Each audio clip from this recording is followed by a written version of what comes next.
Hi, Olivia. I see you're you're quite excited for this. Like extremely excited for Sapphic Sunday. Who would have thought? Crazy, huh? You know? Never would have expected that at all. Imagine being Good excited. Aspen! Good morning, Miho, to you. Good morning, Olivia, to you. How are you doing? Hope you're having a good Sapphic Sunday so far. And all that jazz. I'm chewing on Mentos right now, because that's what you do, right? You chew on Mentos? Yes. That's normal. Full of pasta? What type of pasta? What type of pasta, Olivia? Hmm? Hmm?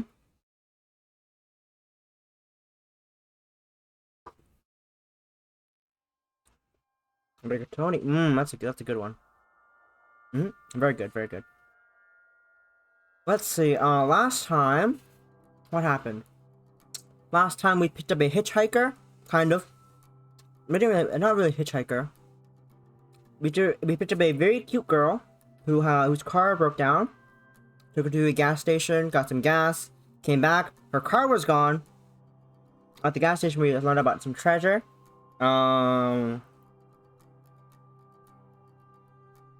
We got a book for free of charge, pile on the house, that detailed where relatively where the treasure is hidden. We met a very lovely treasure hunting team that totally did not scrap our hitchhiker's car. Totally did not do that. There's Mentos stuck on my teeth. God damn it. They totally did not demolish our friend's car. Not yet, Olivia. You're getting a bit ahead of yourself. After a little diner break, we hit our breakthrough and figured out where we could find the treasure. Probably, it definitely will not be on top of the rock.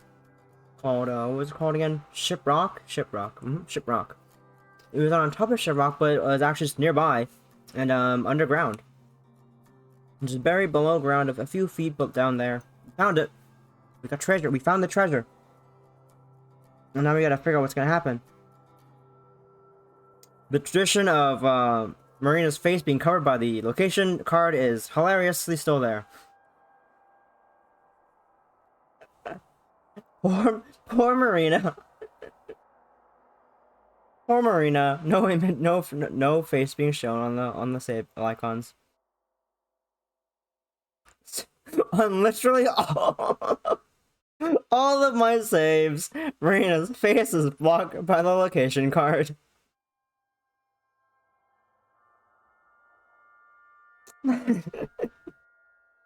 That is that's so hilarious. Anyways, with all that poorly done recap done over, we should head back into the story. A thunderous banging wakes me from my I need the fan on. I need the goddamn fan on. A thunderous banging wakes me from a dead sleep, rattling the entire motorhome. Hey! I know you two are in there! You thieves better not still be sleeping! Hi, Adox. I forgot you were in this game. I forgot Adox was voicing the character in this game. Again, I thought I could escape my Homestuck phase, but it comes to haunt me when a person who voiced a Homestuck character in a Let's Read YouTube series is apparently in my Sapphic game. I can never escape the Homestuck. It's weird and random. But it's apparently the greatest fandom. A muffled shouting leaks from outside, followed by another voice. Sis, it's not even 7. Can I go back to bed? Poor Tess. And another voice. You're better off just rolling with it. For her, it may as well be noon. Fuck. Open up, or I swear Joe's gonna bust down this door. No, you won't. Wait, what? Huh? Gee. I wonder who it could be. I roll out of bed. Open this ladder, connecting to the other rooms. Marina sitting pressed up against the back of the fold-out bed with the sheets over her head. Who do you think it is?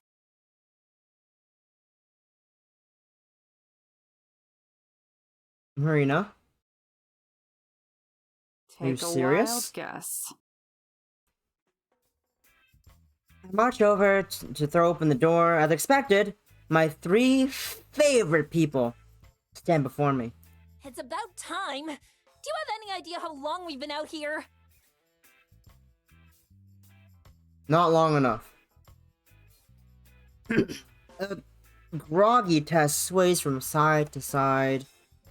Joseph's gentle hands are the only thing preventing her from passing out on the ground.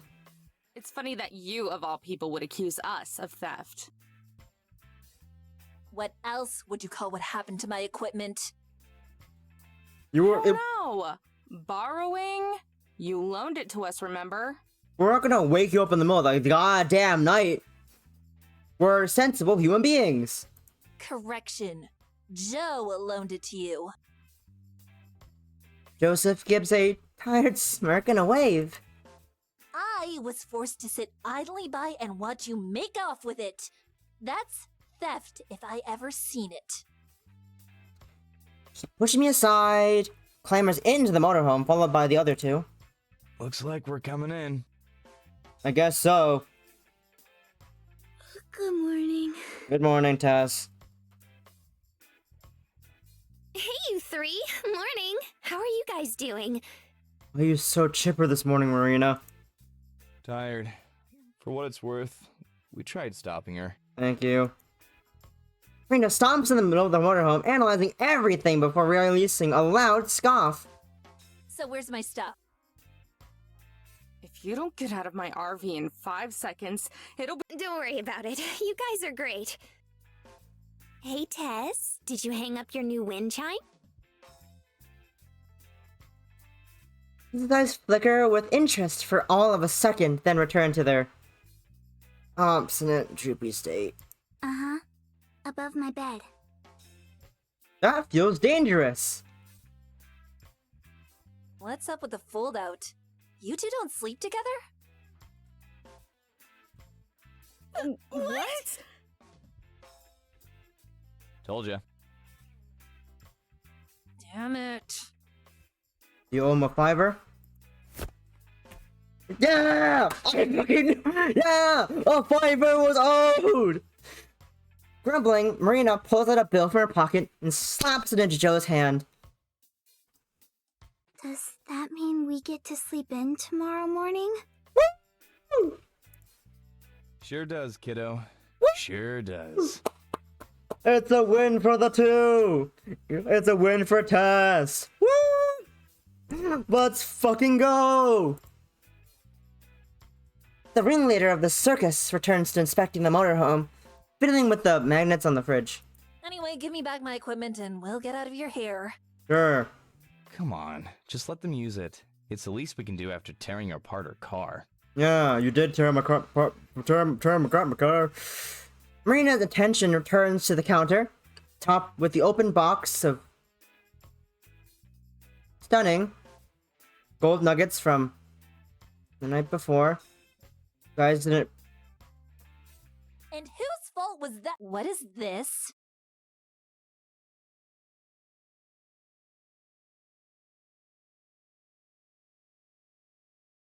What is what? The thing on the counter? It almost looks like... Oh, that? Marina? That's the piece of the treasure we found. Ha! Yeah, right! You're kidding. We are! She chuckles. She stops. She's kidding, right? I have a devious thought. And crack an equally devious smile. Nope. She's telling the truth. 100%.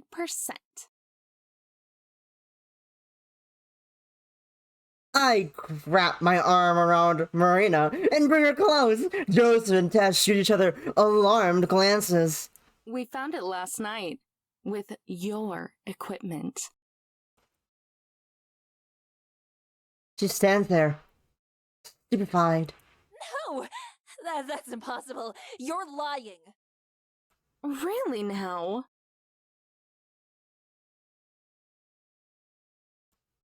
Hey, Marina, why don't you tell her about it?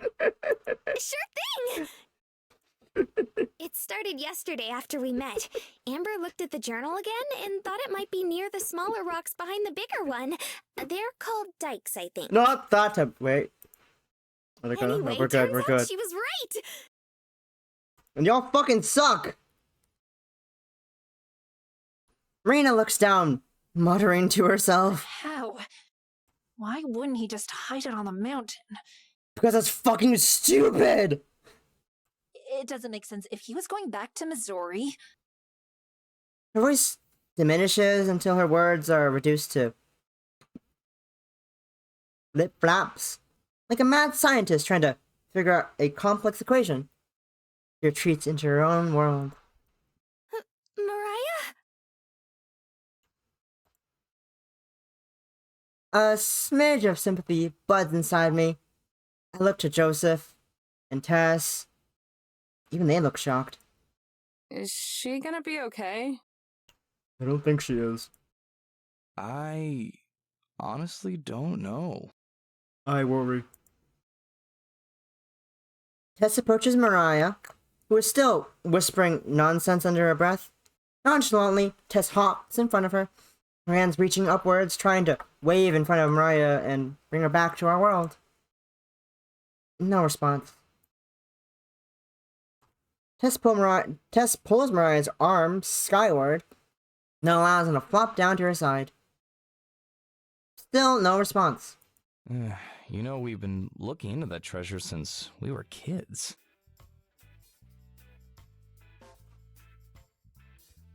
Joseph steps up to the counter and stares into the box. Starts into the box. Never expected someone else to find it before us. And so nonchalantly, too. That's more than I can say. I didn't even think it existed. There's that too. Yeah, that too. Definitely that point. He sighs, then with a shrug, cracks a smile. Well, good job anyway. You ladies seem cool, so if it couldn't be us, then at least it was you. I feel like Mariah's gonna be a hard ass about it, especially with one of the Steam store page images I've seen. I think she should be hella shook. You guys want to stick around? We could tell you more about it. More about what? Us walking around at night, finding bottle caps and tabs. He looks at Mariah. Somehow, I don't think that would be healthy for her. Or you. Yeah, me neither. He grabs Mariah by the shoulders and begins pushing her towards the exit. Come on, just Mariah. gonna- Let's go make you a nice gonna, you cold know. michelada. Just gonna just push you out the door real quick. You two can keep the equipment. Think of it as an apology gift. What? Because cheaply made tools I could get at any hardware store are an equivalent value to a car. They're almost out of the motorhome when Mariah flips and rushes back. Hold on a minute, thief! Yeah. She looks me straight in the eyes, her expression returning to that of a piercing hawk. You just had beginner's luck. Okay, cool. You might have found the first piece, but I promise you, me and my team will find the rest. Okay, cool. She extends a hand and smirks. I pause for a moment, then grab it and offer a smirk of my own. You're on. Marina and Joseph both let out a sigh of relief as if they're just witnessed the signing of a peace treaty. Well, guess that takes care of that. Now let's get out of here and go back to a proper base. Ma'am, I just live here. Are you going to drink until you feel better again, sis? Probably will. Shut up! Didn't Mom ever teach you any manners? No. You always said Mom is an airheaded ditz who wouldn't know good advice or a good man if it bit her on the butt. Interesting wording. Oh, yeah. Sorry for all the trouble, ladies. See you two down the road. Alcoholism. Joseph pulls the door closed. Marina and I stay put as the bickering of the trio fades into the distance. Were you serious? About what? About what? The treasure. You told Mariah that you were gonna find the rest. Did we know? If you were just being nice and want to leave now, that's fine too. You've already done a lot for me. She casts her eyes downwards to hide her emotions. But I know better by now.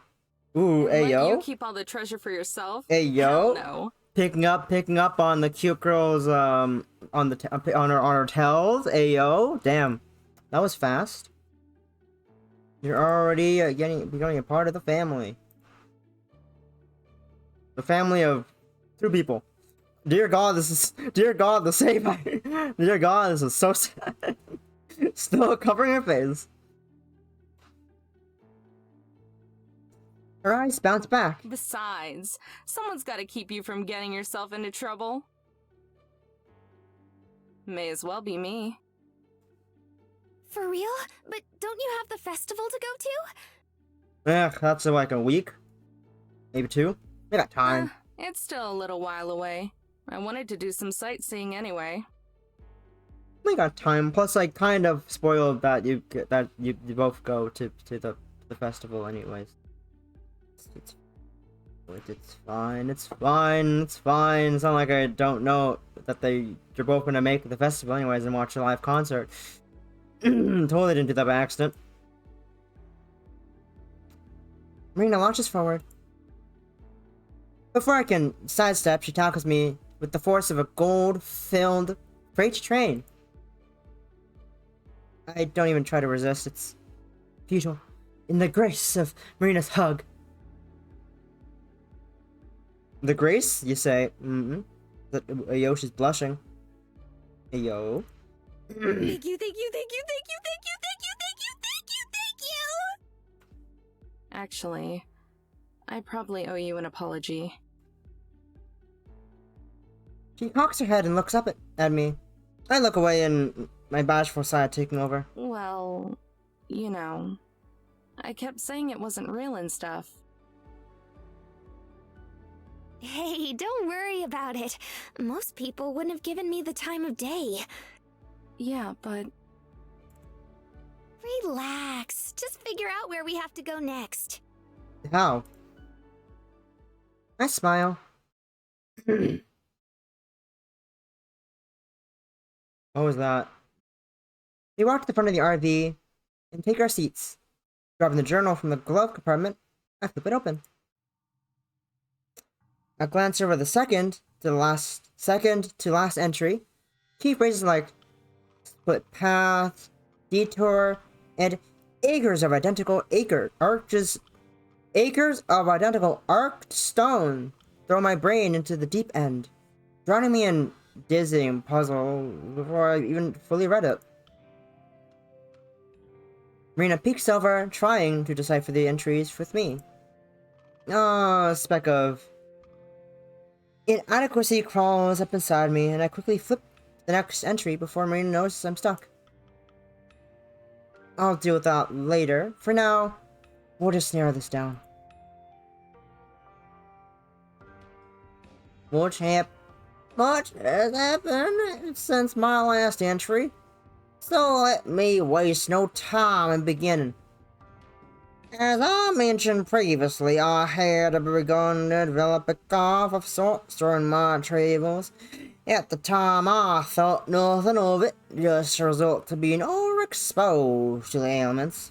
After all, a handsome, rugged, and worldly man, such as myself, should be used to such things, but I digress. Unfortunately, the most I could under the blazing sun. The more I continued under the blazing sun, the more my condition worsened. Until finally my body gave out. The last thing I remember is falling off my steed. Sometime later, I awoke next to a fire, with my horse nearby. I myself could not move as I was held down by illness and sweat, but I was reassured by a man sitting across from me. Upon further inspection, I realized he was a native of this land. I had several encounters with people of his sort during my time on the wagon trail. So naturally, I was suspicious and fearful of the remainder of the gold. However, the man said he had no interest in such things. A dry, quiet fellow, the man told me his name was Lamasi, and that I was in a canyon his people occupied. Although they had been driven to a different segment of it some years back, his English was quite fluent, and when I inquired, he said that he had learned it from settlers as a boy. Over the next several days, Lamasi would nurse me back to health. We would never stay too far, as he preferred to looking after his estranged tribe from a distance, but I was able to explore portions of his home. Eventually, I stumbled upon a long ruined home built into a cave at the end side of the mountain. According to Lamasi, there are many like it, though they originally belonged to the enemies of the ancestors. It was then that I realized where I would leave my next portion of my bounty. On my last day with him, I informed Lamasi of my plans, when he casually promised to guard it for me until I returned. But before I left, he pointed me in the direction of a sacred landmark, one so giant and huge it would simultaneously be a conspicuous hiding place. With that knowledge, I bid farewell to my new friend and trust the gold in his care. Perhaps I will reward him with some of it as a return trip. You're my Lamessi, Amber. Lamessi.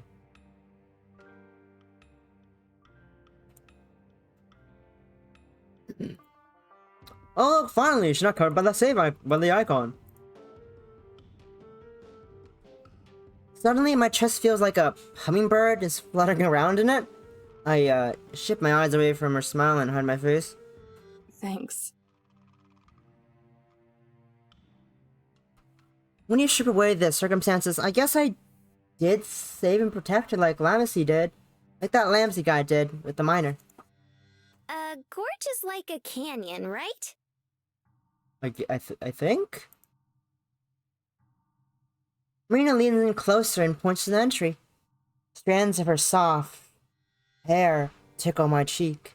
I scoot back and power through, it's taking a sharp breath to recollect myself. Basically, yeah. Marina nearly springs out of her seat in a burst of realization. Her head an inch away from smacking into the ceiling. Oh my god. Yes? What is it? What'd you find Does out? that mean we get to go to the Grand Canyon? Do we get to go to the Grand Canyon, Amber? Not unless history decides to rewrite itself. There Oh. are lots of canyons with ruins. One of them is the Grand Canyon, but most of them have been cleaned out for hundreds of years. Oh, I see. Okay. I checked in a brown Indian ruins aren't exactly rarities around here. Yes, that's what she found out. Maybe that other entry wasn't so bad after all. So we're looking for a place that was still being used in the 1850s. Mm-hmm.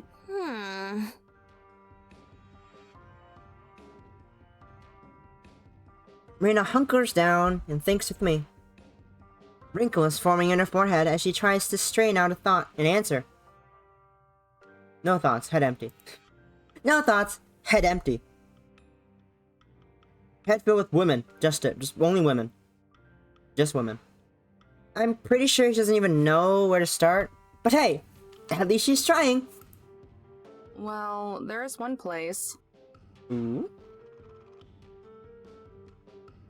Rena hardly gets to a breath out before I crush her dreams once again. Not the Grand Not Canyon. the Grand Canyon. Not the Grand Canyon. She slinks back into her chair and quietly pouts.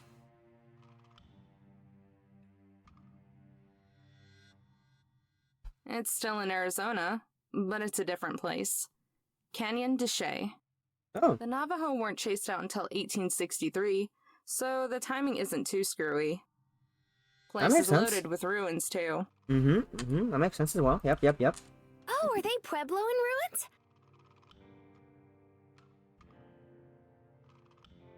My full information stops. She knows what I'm talking about?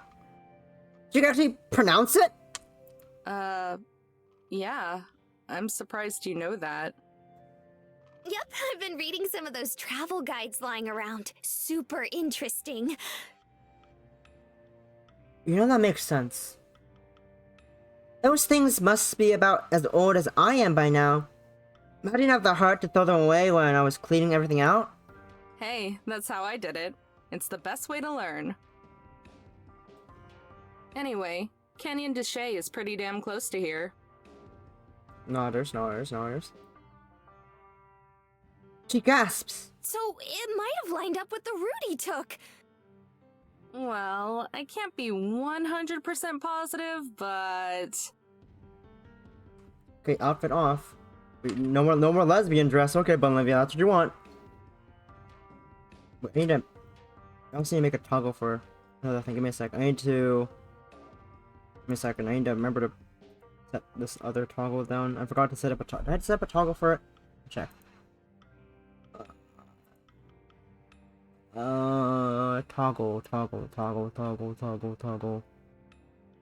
I do. Okay. You know, that makes sense. Okay. And I didn't have that one. It's a option. Okay, after that. Okay, cool. Close that. Back up. Okay, Bunlivia, you don't want lesbian dress, apparently. Apparently you hate lesbian dress. Big sad.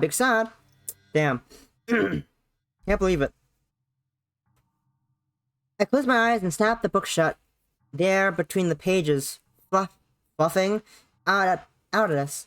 Then, with one eye open, shoot Marina a grin. I'm pretty sure.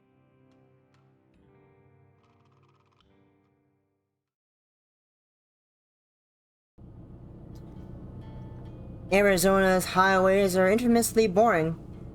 Nothing but hills, up, down. There's nothing interesting to look at.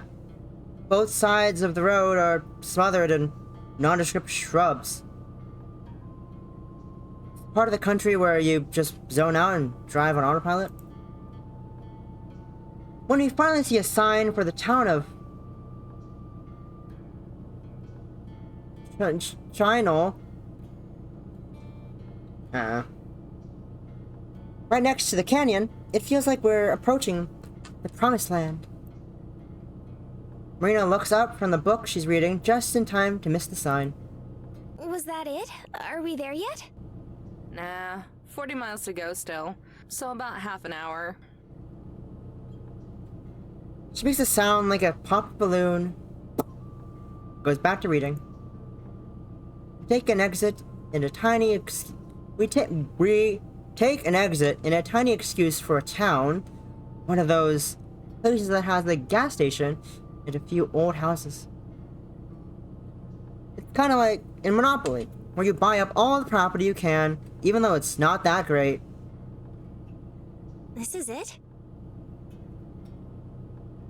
Marina repeats her earlier question as I slow down to turn left. Nope. Almost. I don't even know what this place is called. She makes the pop balloon noise again, but leaves the book closed. When we finally reach Chinle, it's pretty obvious this is the first real town we've seen in hours. The outskirts are industrial, dominated by what I assume are factories. A pair of stray dogs loam along the side of the road, hungry and lean. Marina makes a sound of sympathy. Pressing our face against the glass, we pass them. Hey, Amber. No, we're not gonna adopt We're them. not getting a dog. But they're so cute. And we could dress them up in a bandana. No way. I've never gotten why people want to dress their pets up like people. I thought I heard white people and not white people. I never got white people who want to dress their pets up like people. Yes, white people. Thanks, brain. It's cute. Is it though? Marina pouts. I figured she was just joking. But she didn't actually think I would let her get a dog, right? It seems that all is forgiven by the time I pull into the gas station.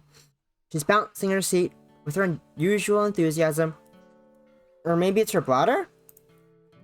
My second guess must have been correct, because as soon as I shut off the engine, she darts out of the RV into the store. While she does that, I fuel up. No telling when we'll see the next gas station. Could be 100 miles. And this thing drinks gasoline like a thirsty dog drinks water. Whereas Marina drinks her small slushie. By the time I finish, Marina still isn't back, so I lock up and head inside. The store is devoid of other customers. It's unremarkable. With the usual selection of candy, chips, and overpriced beef jerky. I'm not hungry, just passing time. Soon Maria trots out of the bathroom, glancing around. She spots me and heads over. I don't know. Maybe this one does not have a washroom. Maybe we don't. Maybe she's aware that you have to manually use tubes to extract the contents of the washroom, and it's really disgusting. And she'd rather not go through that at some point. I'm assuming we don't have one. We do have a washroom. I don't know. Maybe she doesn't feel like it. Yeah. That's Marina. Maybe the plot hole. I don't know. All I know is that cleaning up an RV's like waste tank is fucking disgusting. I've only seen it on video one time, but it's disgusting and it's tedious. Want anything? Coke slushy. Duh, let's see. I leave her to agonize over the candy bars, while I flip through some of the new travel brochures beneath the window. There are a couple about Canyon to Shelley. I forgot how to said it earlier. To Shelley, which is our destination, just up the road. There are flyers for other Arizona attractions too, including the non-local ones. Of course, there are a few brochures for the Grand Canyon, plus a couple must-see sites in Phoenix, the capital. There are even ads for a novelty, just called The Thing in Tucson. But that's far out of our way. Okay, I'm ready. I turn around. Marina has a couple king-sized candy bars in her hand and a large bottle of Coke tucked under her arm. You seriously need all that? Yes. I thought we could share. Yes.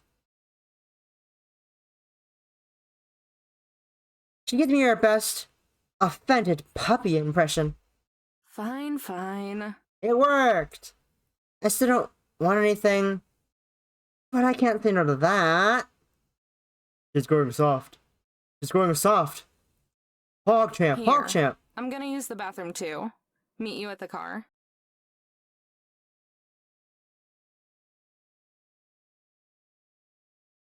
That Doesn't seem like a safe idea. Are you sure you want trust her with your wallet? I place my wallet atop the pallet of candy she's carrying and send her towards the attendant. When I come back, I'll enter the bathroom. Marina's still talking to the clerk. There's a bag in her hands, so she must have already finished paying and gotten distracted talking. I join the two of them. Closed off, so only the guided tours are open right now. Oh. I see. Marina looks like she's seen a ghost. What's up? I take my wallet from where it's just sitting forgotten on the counter. I was just asking about the canyon and the tours and stuff. The clerk nods. Yup. I was saying how if you're here to sightsee, you might have some trouble. A lot of it's closed off because of all the kids coming and causing trouble looking for treasure. Hi, that's us.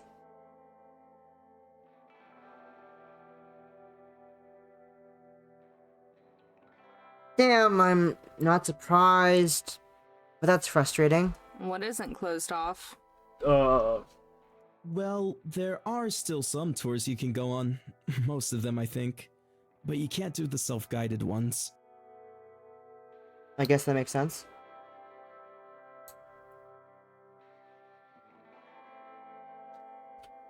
Marina looks at me, eyes wide. Clearly she's expecting some solution from me. I just smile at the attendant. Got it. Thank you. Yeah. And lead a dumbstruck Marina out of the store. As I unlock the RV, Marina prances around me. What are we gonna do? What you doing? Well, I'm gonna take a nap. What? She stops. Huh? I'm tired, so I'm going to nap for a little bit. I checked one of the pamphlets and there's a tour at 6:30, so we'll just join that and then sneak off. Like, on our own? Yeah. Her eyes go wide again. Why are you surprised? Amber, you're a genius! No shit. What were you expecting us to go with a bunch of strangers and fight over the treasure? I twist a lock of my hair around my fingers and glance away. Her constant compliments are a little embarrassing, especially for such stuff that seems obvious to me. Thanks. Okay. It's not much of a plan, though. Also, I can't believe you hated the lesbian dress so much, Bunlivia, that you had to redeem it away. I can't believe you do this to me, Bunlivia. I can't believe it. You hate lesbians so much? Yeah, but at least it's a plan. I thought we were just gonna have to give up or something. Nah. Rules are made to be broken and all that. I feel a bit guilty that I'll be breaking rules specifically put in place because of people like us. But I can safely say that we'll be more careful than the average treasure hunter. Just picturing Mariah, I can easily see her smashing down ancient ruins for a search. But yeah, wake me up at 5:30. Unless you're going to nap too. You wanna... Nope, I'm not tired anymore, okay. so I'll just read some more. Why would it be the... I don't have... The thing is, this is my default. This is my default appearance, Bunlivia. You know this is my default appearance. You're expecting me to toggle other things off? I can just toggle my dress on and off. Like this. You can casually see what I'm wearing under. Which is actually a piece of swimwear. It's funny. Alright. Good night. I wear a literal swimwear on a literal bikini top at all times.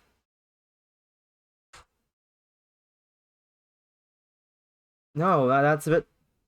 That's too much work to put into a toggle. I mean, I could do that, but that's a lot of work to set up toggles for. That's a lot of buttons to press, Bunlivia. I have to map like 1,000 fucking things for that. That's too much thing. It's too many things to map. I make a giant list of expressions. I have a giant list of expressions that just turn off single items. I probably should make a sort toggle at some point, so it makes taking pictures of my non-sorted model, my non-weaponed model easier. I'll write that down.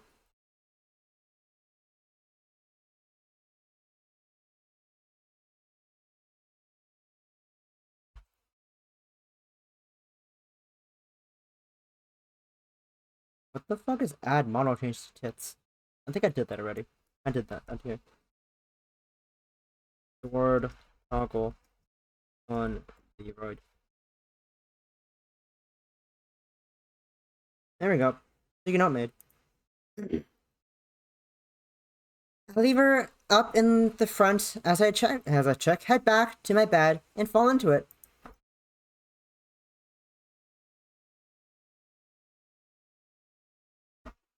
After bunching up my blankets around me, it doesn't take long to fall asleep.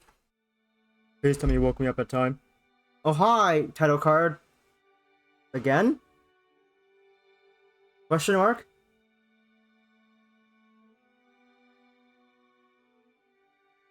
Do you,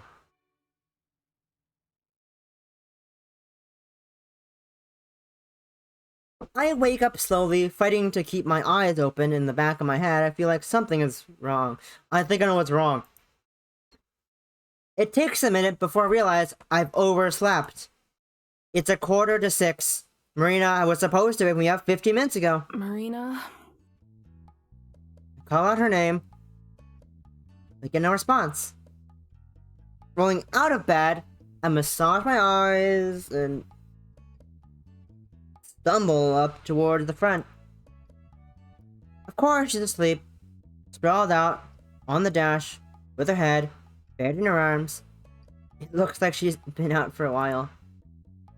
Jerking her by the shoulder, I shake her awake. What's up, Amber? You overslept.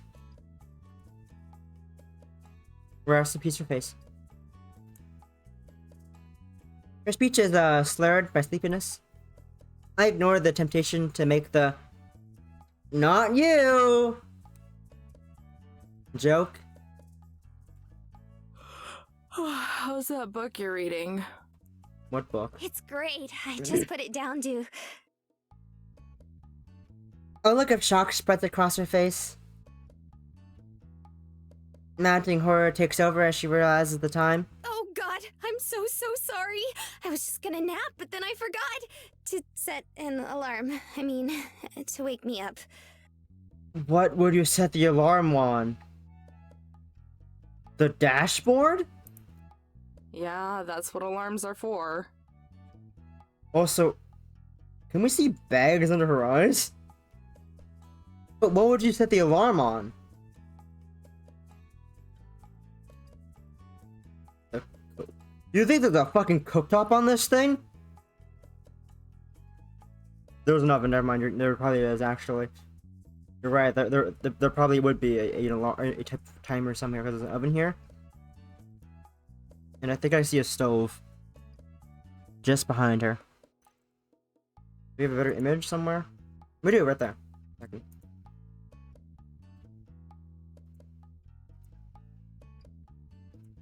You're my Lemessy, Amber. Maybe not.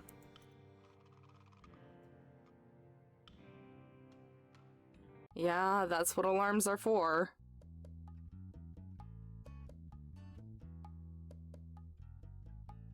If there's no screen, how do you set? Is you just trust the dial? Or there's no, you just trust this works? You just have faith that the thing that your stove is your oven works. Overthinking. I overthink everything. Freaking out, she hurriedly tries to buckle her seatbelt, failing several times in her frenzy. I pat her on the shoulder as I sit down. It's not even a big deal. She's so worked up. It's cool. We're not late yet. Ready to go? Marina just nods, staring at the floor. Ma'am, your seatbelt. Ma'am, your seatbelt. Ma'am, Ma'am, please, your seatbelt. I buckle up and turn the key. It roars to life, and I throw it in reverse. I have to crane my neck to make sure I don't run over anyone.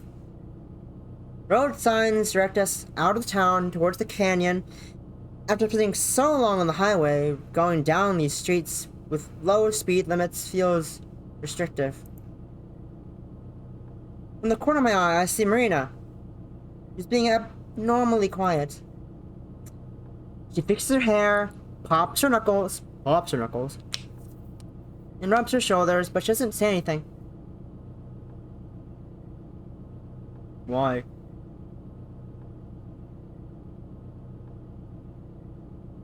But why would I send it to it all? That feels like a bit much for a multiple-year-old game. I'm not that. You think I'm Rat? I'm immersion. I'm not. I don't know anyone from the studio. Unlike Rat. I'm jealous of Rat. I'm jealous of Rat. I'm jealous.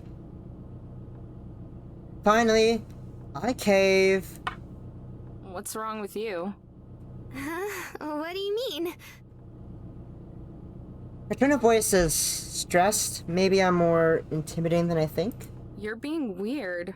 Super quiet. Oh, I didn't know if you were mad at me or not. What, for falling asleep? She nods. Nah, I'm not mad. Trust me, you'd know for sure if I was. Like that one time I yelled at Tess and Mariah and Josh.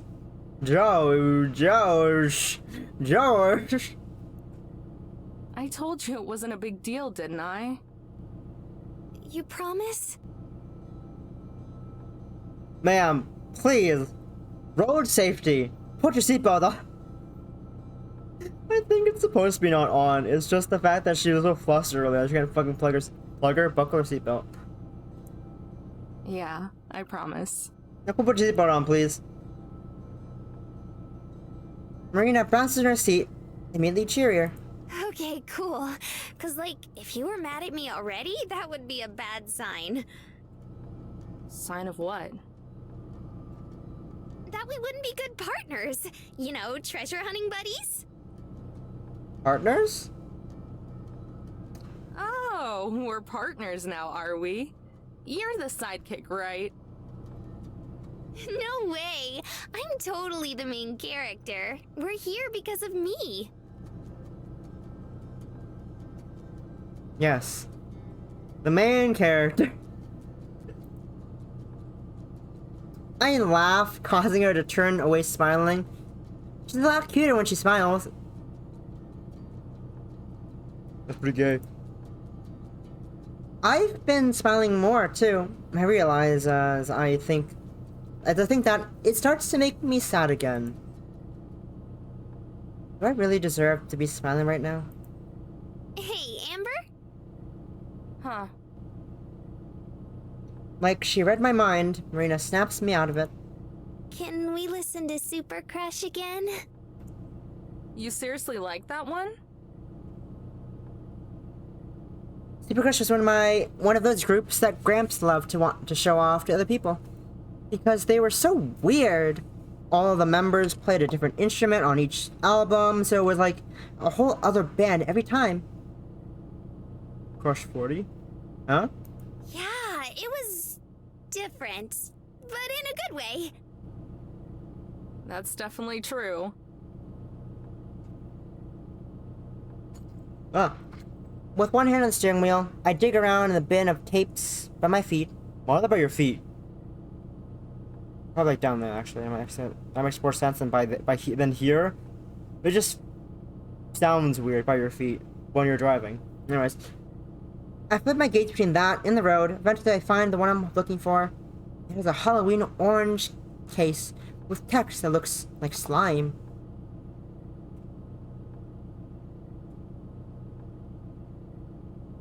Yeah, check. I can close. When it starts to play, Marina hums along. She's always on key. Guess she liked it enough to remember how the songs go. I picked the volume up, earning a grin from Marina. The sound is tinny and distorted at this level. More distorted than usual, I mean, but it's also more fun. Our smiles last all the way until we roll into a nearby empty parking lot. What smile? Ma'am?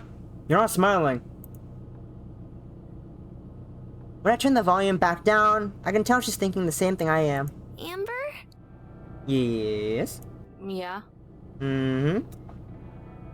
Shouldn't there be, like, other people waiting here? Oh yeah. Where are they? There probably should. What time is it? Time to get a watch. Marina twists around to check. 6:20?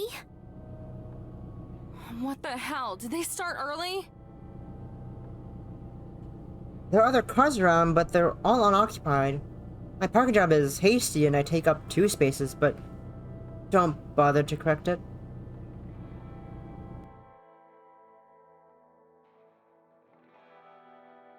We hurry out of the RV.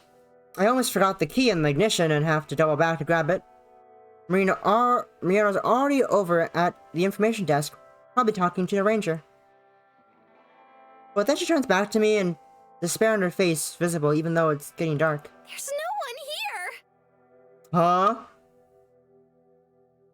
I guess that brochure is probably old. There aren't any lights on the inside either. Probably closed at 6? I vaguely recall reading that in a brochure, but I thought there would still be someone around for the tours. Don't panic! Don't panic as I panic. I jog back to the RV and unlock it again. Rummaging through the glove box, I pull out the little blue flashlight that Gramps gave me a few years ago.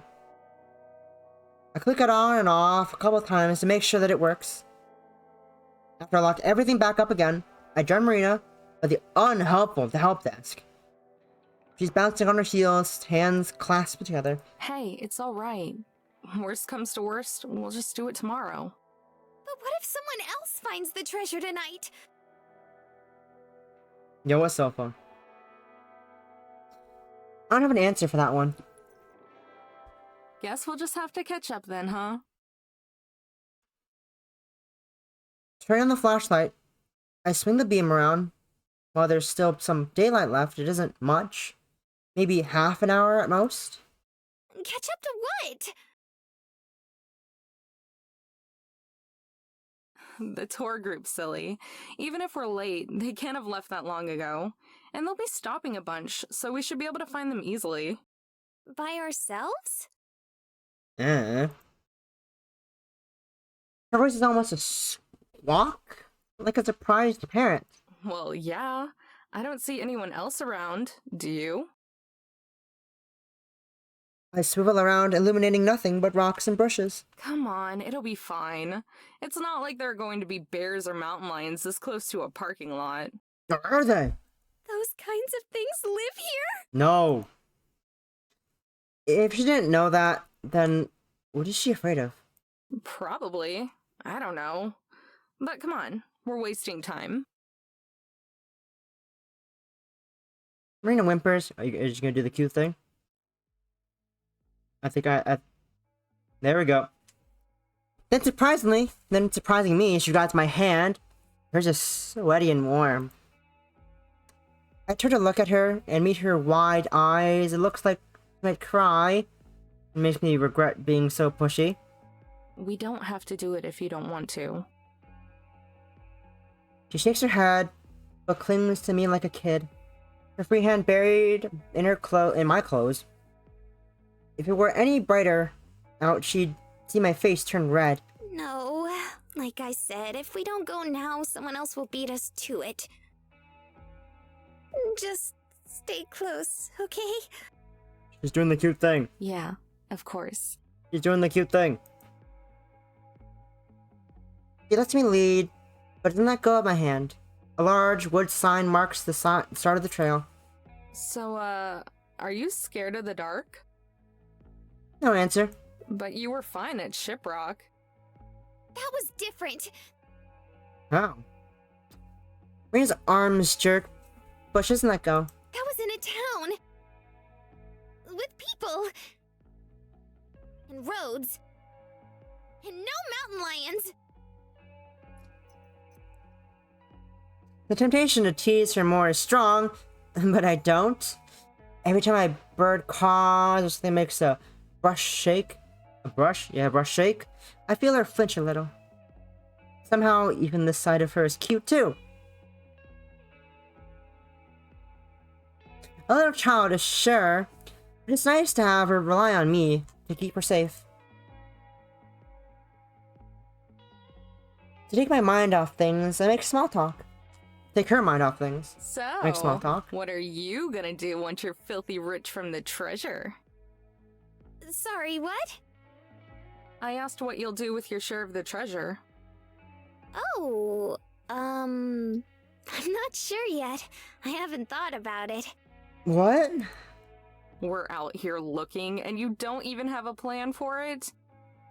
It was a spur-of-the-moment thing. What about you, huh? Well, I don't know either. Ha! See, I'm not. Yeah, but I wasn't planning on looking for it, you know? I haven't spent as much time thinking about it. I glanced behind me to see Marina stick out her tongue and laugh. But, let's see. I definitely need to pay off Gramps' hospital and funeral expenses. After that, I guess I should probably get the motorhome fixed up. It's not gonna break down on us or anything, but it's kind of old. Why not just buy a new one? Sentimentality. Hell no! Response comes out snappier than I intended. It's just that it has sentimental value, you know?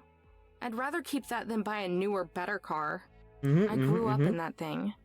I could never just replace it. After that, I'd probably just keep doing what I was doing before I met you. Which is And what's that? running away from your problems. Wandering. Away from your problems. Don't you want to stop wandering sometime? Away from your problems. My steps slow a bit. It's an innocent question, but it hits me hard. Not yet, no. I whisper it.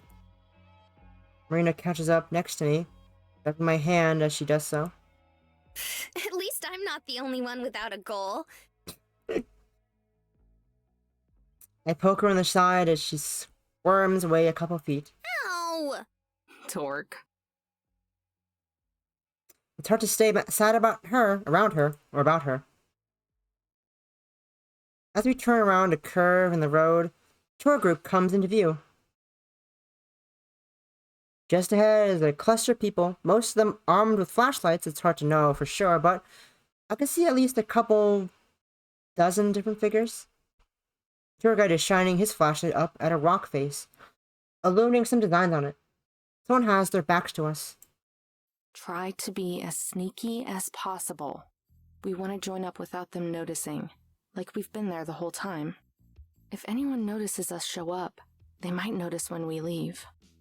Yes. Why do we have to join up in the first place? I don't know, actually. I don't know how to get to the ruins we're looking for. That's fair. We'll stay with the group until the tour gets there, and then we'll sneak off. Marina nods. Okay, follow my lead. And remember, be as quiet as you can. We creep forward slowly. If someone were to turn around and see us, we'd look pretty suspicious. But nobody does. The lecture on petroglyphs gets their full attention. Marina kicks a rock and I tense up, expecting that to break the spell. But we're close enough not to... We're close enough now. If it did, it might not matter. And we reach the back of the tour group without anyone noticing. I give Marina a thumbs up, which she returns. You're right, you could see the Anasazi ruins. Some of the Navajo people still call the area home. There's a living community in the canyon who... They're instantly fucking bored. I'm not too interested in hearing about the history of the place, so I turn back to Marina. She's looking up at the pictures too. Her eyes appear glazed over. She catches me staring. She blinks and then smiles. I smile back. Though I must look like an idiot just watching her instead of the lecture. After a minute, the guide's speech concludes and we start to walk down the trail. Much to my dismay, before I can say anything to Marina, the woman in front of us turns around. Isn't that just crazy? You had a baby. Huh? It takes a second for me to understand that she's talking to me. She fits just about every stereotype of redneck, from the huge hat on her head to the baby strapped to her chest. She'd probably be attractive if not for the layers of sunscreen coating her face, even though it's nearly nighttime. They make her look like a ghost. I said, isn't that just crazy? What he was saying about those Indians and how they used to communicate with each other. Yeah. Crazy. Oh, yeah. I was crazy once. Even if I had wanted to talk to her, I still have no idea what the guy just said. They were just so darn clever. Really makes you wonder how they all ended up dying out, huh?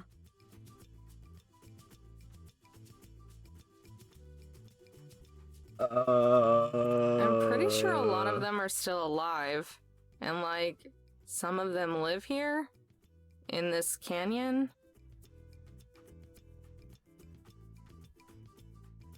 I'd heard that much, at least. But apparently not everyone did. For a second, the woman looks at me like I'm crazy. Because I was crazy once. But then she bursts out laughing. Sorry, you're absolutely right. I was thinking of them Aztecs down in Mexico. Yeah, that makes a bit more sense. My laugh is more like a bray. She looks like a farm animal in her head. In my head, I keep hoping she'll turn back around and leave us alone. But we're not so lucky. She keeps on chatting us up as we follow the trail. Fuck, I'm self-conscious about how noisy she's being compared to the low noise level of the others. Say, is that where the name Texas comes from? From Aztec?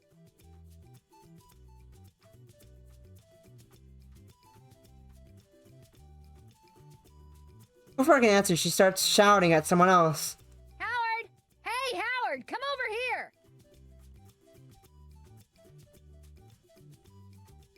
By now, nearly everyone is looking at us. Fuck. Ma'am, can you please keep your voice down? Thank you, tour guide. Oops, sorry. She potted loudly. So much for staying inconspicuous. Howard makes his way over. He looks rather defeated, face dropping and shoulders sagging. I figure she's the woman's husband. Yes, dear. Oh, fuck. Jesus fucking Christ, you're dead. Howard's fucking dead. Look at this guy, he's fucking Look at him, he's goddamn dead. I was just talking to this girl here about history, and I was wondering, does the name Texas have anything to do with the Aztecs? No. I don't think so. Huh, go figure. She cackles again. Besides her husband. Howard sighs. For his sake, I hope her family is loaded or something. Every time she laughs, the baby on her chest bounces. But the lucky kid sleeps right through it all. Maybe he's used to this. Anyway, I must have left my manners back in Wisconsin. My name's Linda, and this is my husband, Howard. Wow, really? His name is Howard? I would never have guessed that. This little chimp right here. She throws herself and thus the baby towards us. Is Dino. Ain't that just the cutest name? You named your child Dino? I just grunt in response. I'm trying to see around her. Up to where the guy is alternating between shooting Linda death glances and trying to navigate the walk. If he said anything useful about the canyon in the past couple minutes, I've missed it entirely. Glancing over at Marina, who has pulled away a couple feet, it looks like she's enjoying my torture in struggling silence. Tears have formed at the corners of her eyes, glittering in the dying light. The good kind of tears, the kind from laughter. Laughing too much, her hand is smushed over her mouth. She's shaking with the effort of staying silent. There's no way I can let her get away with that, especially since I need to get close to the front of that from now. I grab her arm and tug her over to Linda's line of sight. I'm Jane. Hi, I'm Jane, and this is Doe. My enthusiasm in my voice is forced. And this is my friend Lacey. Lacey. Jane. Jane. I use fake names just to be safe. Lacey limply shakes Linda's hand, which has grabbed hers. The mirth has vanished from Lacey's face. Good. Nice to meet you. Lacey. Linda pumps her arms like a guillotine, grinning broadly and yet still managing to walk. It's so good to see young people taking an interest in nature and history and all that. Are y'all from around here? We're originally from Tennessee, see, but moved to Wisconsin and... Having been, properly introduced, I leave Lacey to suffer from the family history. I shift away to walk around, passing by most of the tour group, so that I can get a better hear of the guide. For a while, he talks about the wildlife and history of the park. After a couple of minutes, though, the lesson becomes more relevant. We'll be coming up on the Mummy Cave ruins here in just a little bit. That's one of the better-known sites in the canyon. 700 years ago, it was a bustling Poblonian village. Wow. We can't get too close to the ruins, so unfortunately it might be a little too late to really see them clearly tonight. Wow.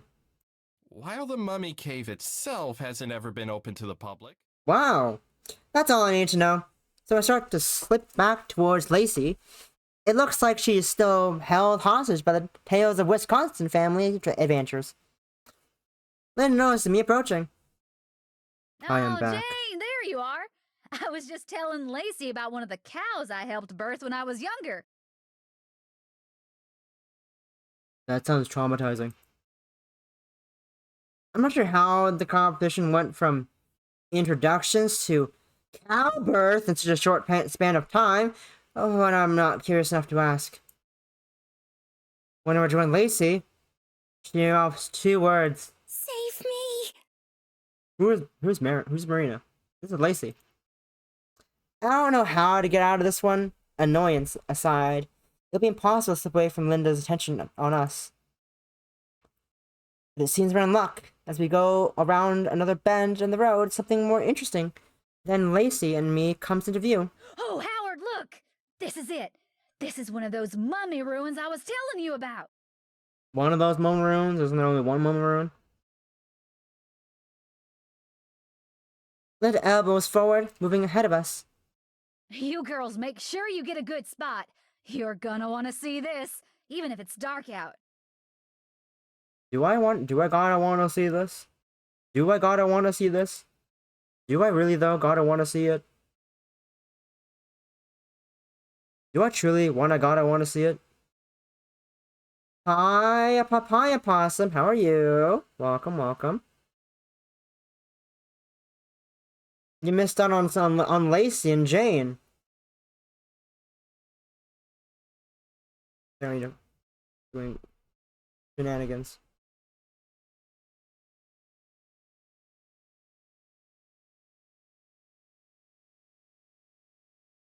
F. Yeah.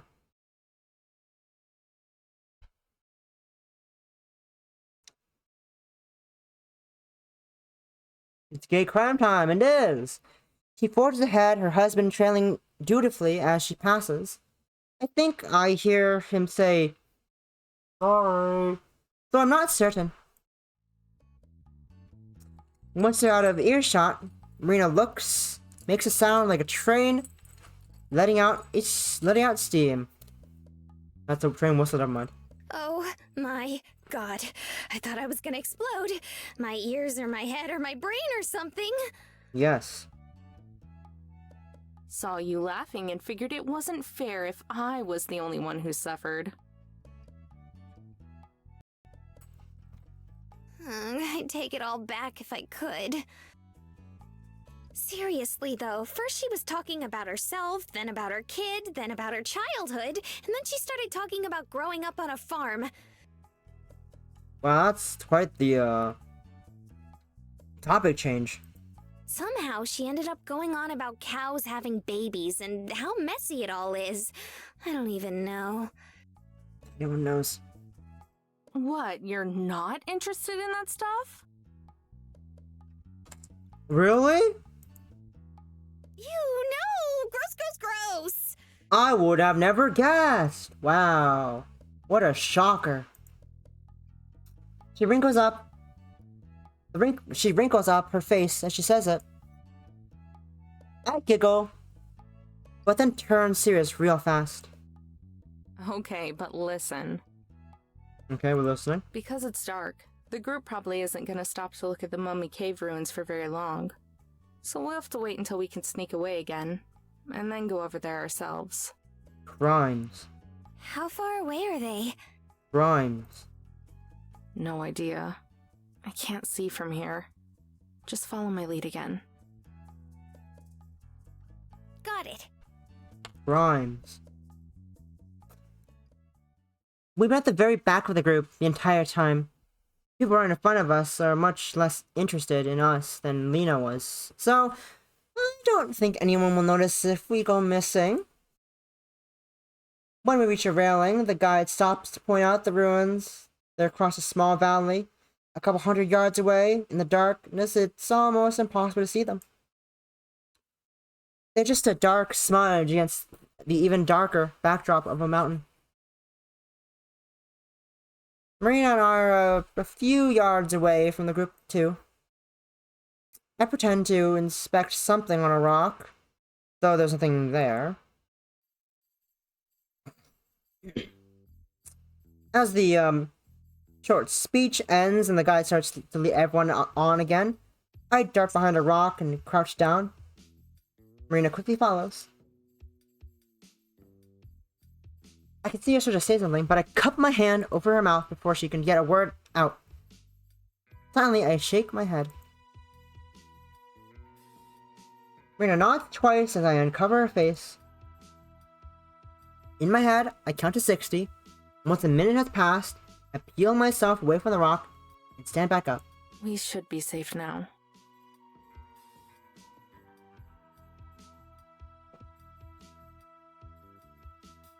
Marina's face lights up as she claps her hands and notices that she's taken out the journal page with the tiny spot again. That was so cool! It was like something out of a video game where you just sneak away right in front of everyone. Yes, video games. I guess so, but we still can't be noisy. They're not gonna be that far away. Hear that? Marina, you gotta be quiet. Don't be yelling, like last time. No flashlights either. This close up, I can see her face fall at all. I Don't can. worry. Oh, I'll good. be right beside you. Yee. Are we just gonna hop the fence and walk over there? Yee. Unless you have any better ideas. No, What if they catch us? they won't. Then they'll throw us out. Fuck. We're not gonna get arrested for trespassing or anything, are we? Maybe. Nah, that'd be too much trouble for them. Yee. I say that, although I don't really actually know. Okay.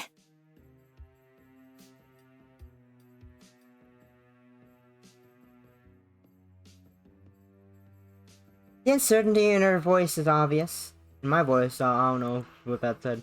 I grab the paper from her hands and stuff it into my pocket. Let's go. The longer we wait, the more likely it is that they'll notice us missing. I stroll over to the metal rail, hoping that I sound more confident than I am. Honestly, this is pretty risky, more than a little stupid.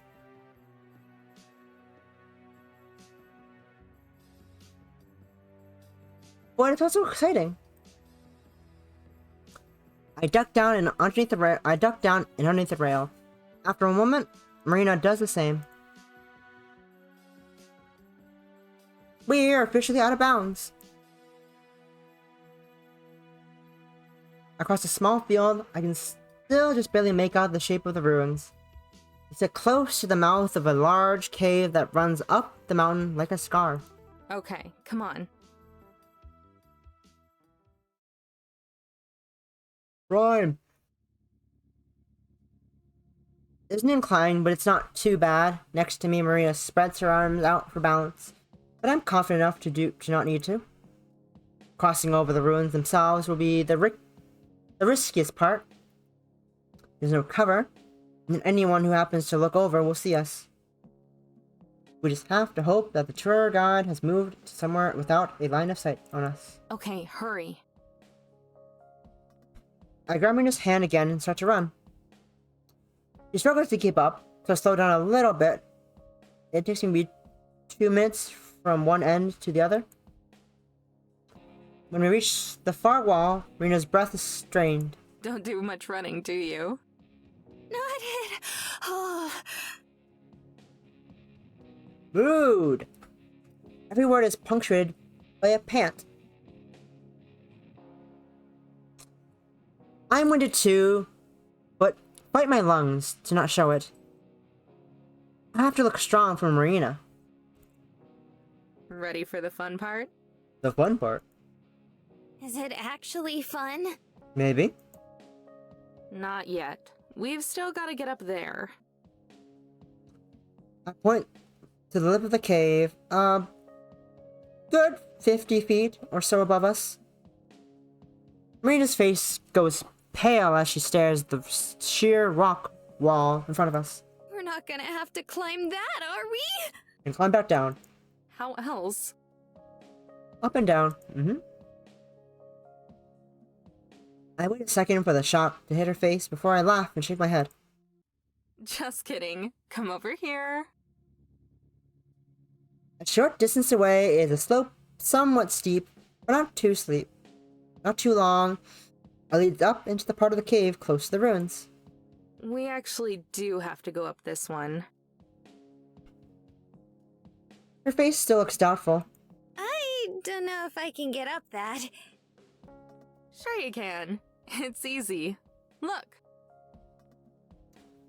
I hike up a couple steps, dirt and a little bit of gravel, pummel down past my feet, but it's mostly stable. It's almost all dirt. If it was loose rock, we'd be in trouble. Still looking uncertain, Marina takes a careful step up behind me, then another. She slides back down a little bit with each step. Try to spread out your weight a little more evenly. You don't want to lose your balance and fall over. By doing what I say, she's able to reach where I'm standing.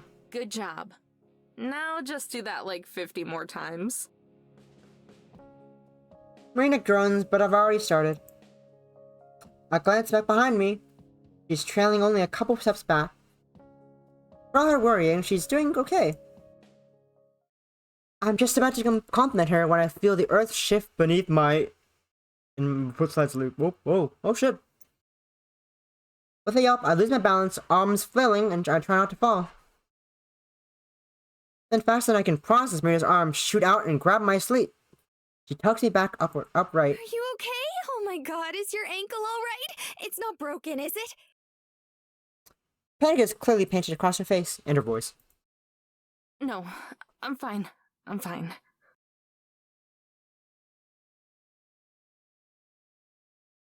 Only thing injured is my pride. Are you sure? I think I'm certain. Yeah, thanks. Good save. We climbed the rest of the way together, but slowly. At the top, both of us stretch and catch our breath. That wasn't so bad, was it? Besides the part where you almost died, maybe. I didn't almost die. Besides, that's what I have my sidekick for. She gives me a playful shove. Hey, I told you, I'm not the sidekick here. Uh-huh.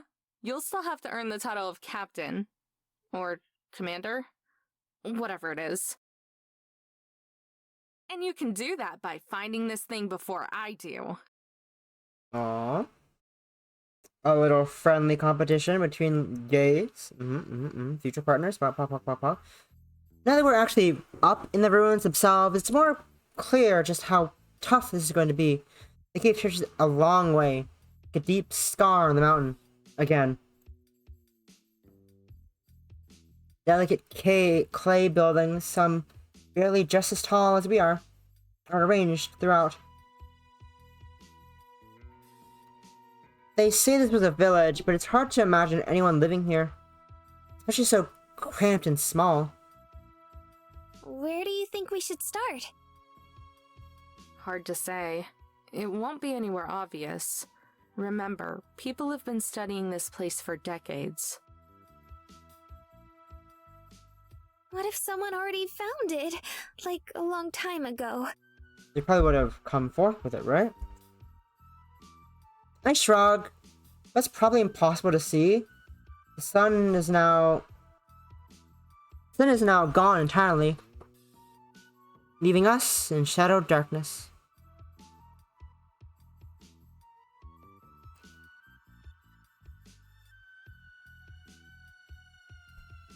I wonder why Marie doesn't seem bothered by it this time. If they did, then I haven't heard anything about it. We've just gotta start looking. Try to be careful, though. I feel bad being here. Maybe this was a bad idea. Maybe. Be super careful, then. And watch for spiders! I flick on the spare flashlight and pass it to her, just in time to see the look of disgust at the mention of spiders. We split up, staying close to each other but not overlapping where we look. I get down on my hands and knees, shining light into every corner and critting that I can. Granny. I worry that our lights might be visible from a distance, even though they're not very powerful. The only alternative would be sneaking over in broad daylight, and we'd be pretty much more likely to be caught then. I'm not finding anything except dirt. I brush my fingers along the clay bricks in hopes for finding a loose stone or secret compartment, but there's nothing like that. Nearby, Marina's doing the same thing. She's hitched up her dress so that it doesn't drag on the ground, and I force myself to look away rather than stare. She offers quite a view, though. After a moment, Marina giggles, and I'm not sure why. I haven't spoken at all because I don't want our voices to echo in the cave and give us away. But silently searching gets tedious fast, so I decide to try whispering. What's so funny? I don't know. Everything, I guess? I was just thinking how weird this is. Like, it's just so random, you know? Alright, Aristotle. Who's that? Oh my god. Never mind. But yeah, it is kinda crazy. Crazy? I was crazy once. Deciding that the building I was scouring is a lost cause, and move on to the next one. I know it's probably not a big deal for you since you do this stuff all the time, but this is honestly the most fun I've ever had, I think. That's sad. Destroying ancient Native American landmarks? I'm being careful. Super careful. But just in general, being out here on the road. I thought maybe I was making a mistake when I left, but not anymore. Oh, that's good to hear. I'm glad. Might as well. And I am. I really am. Guess it worked out well for both of us. I can't see her from here, but I know she's smiling. Then she goes again. Oh, Amber, you're a big ol' softy after all, aren't you? I'm not. Him too. I take it back. I should have left you on the side of the road. Yeah. Left you to the hyenas. This time we both laugh. After that, we lapse back into near silence. Just the sound of us crawling around and occasionally moving to another building to search. That's fine though. Oh, soon the happy atmosphere starts to dissolve as we start getting frustrated. Or at least I do. It takes about 20 minutes before we've looked over all the buildings. There aren't too many, and combing over them isn't that hard. But we don't find anything. Not even a clue or a hint that we're in the right spot. Signing through my nose, I start double checking some of the large homes.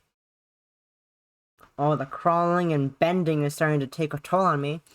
When I straighten up, my back is sore and sweat presses my hair into my forehead. We should have brought some bottles of water with us. I lean against a rock wall and massage my shoulders. Marina finishes up the building and then joins me. She bites her lip, frowning a little. Any luck? Not a single bit. Nope, nothing. You?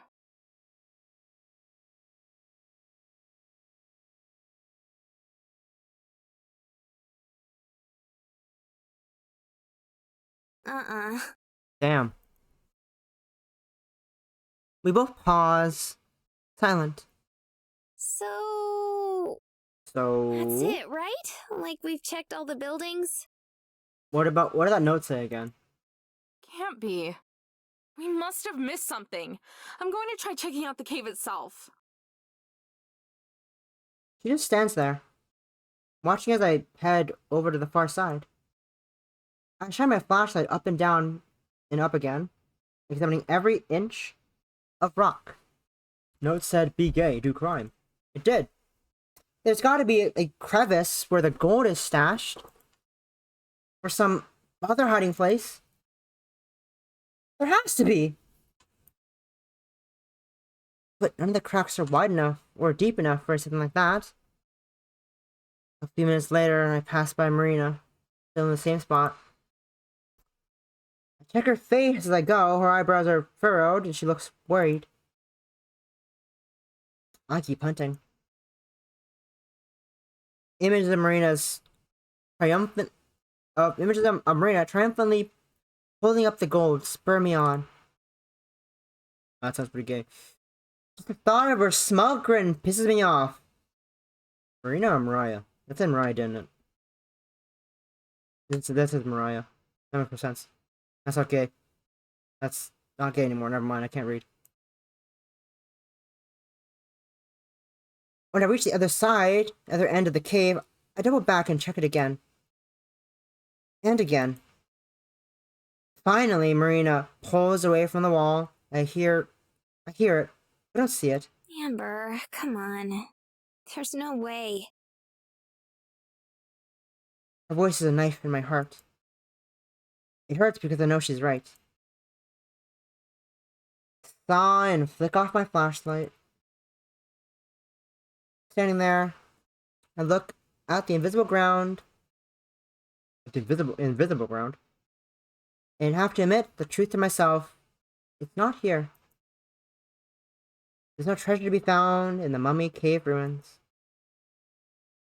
Either we got it wrong or someone else beat us to it. Whichever the answer, there's nowhere else in here it could be. I make my way back to Marina slowly.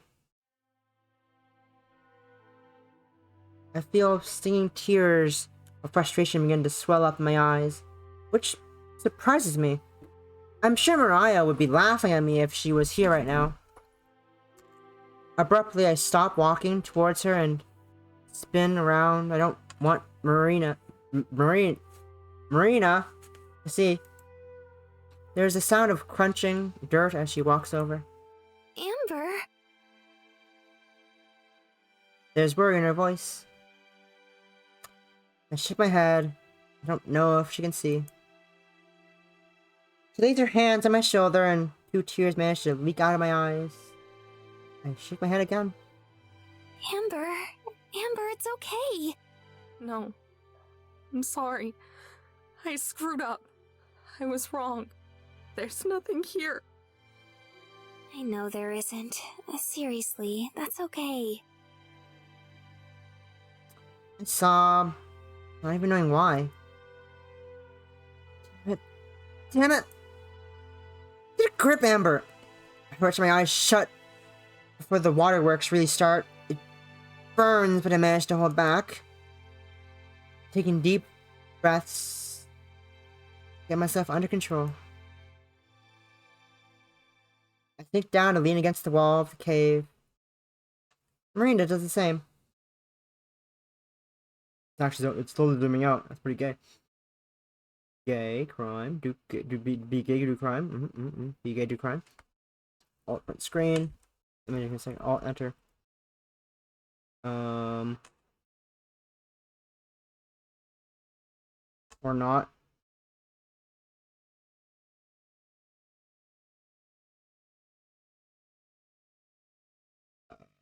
Save. Dupe.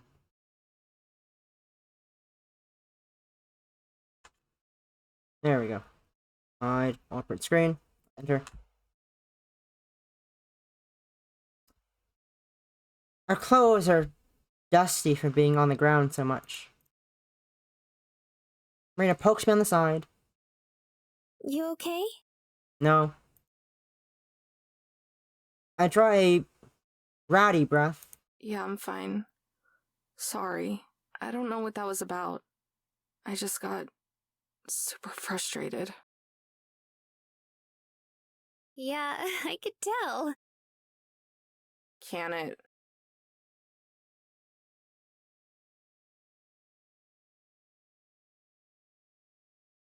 Yeah, I could tell. Can it? Didn't mean to replay that. My cursor. My cursor and my mouse again wheels itself. It's fun. I flick her gently on the knees. But, that was kind of embarrassing.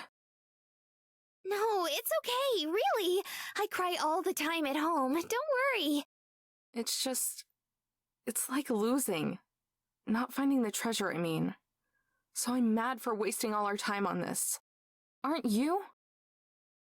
No, why would I be? No. She sounds so genuinely surprised. Because now we're behind on the next one, too. What if someone beats us to all the rest of them? Now you sound like me. He does. Oh You god, is there a cure? Oh no, is there a cure for Marina? Oh no! Meanie? Oh no! They're But already so really- gay. They're already so gay. Look at them be gay and do crimes. I had fun, so I don't think it was a waste of time. Very gay, very crimes. Even if we're not, like, super rich now, I'm glad we came here. Once again, I don't even have to look to know she's smiling. She's always smiling after all. It's one of the cuter things about her. There are a lot of those. That's pretty gay. But I'm afraid to look up, meet her eyes. Afraid because of what I've been starting to feel lately and how I've been thinking of her. It's stupid to get bothered by this now. I know you've been together all day. But now, when we're already being so overly emotional, I feel like it's be a bad idea. Amber? Yeah. And then, by reflex, I do it again. I do it anyway. I look over and I was right. My heart flutters a little.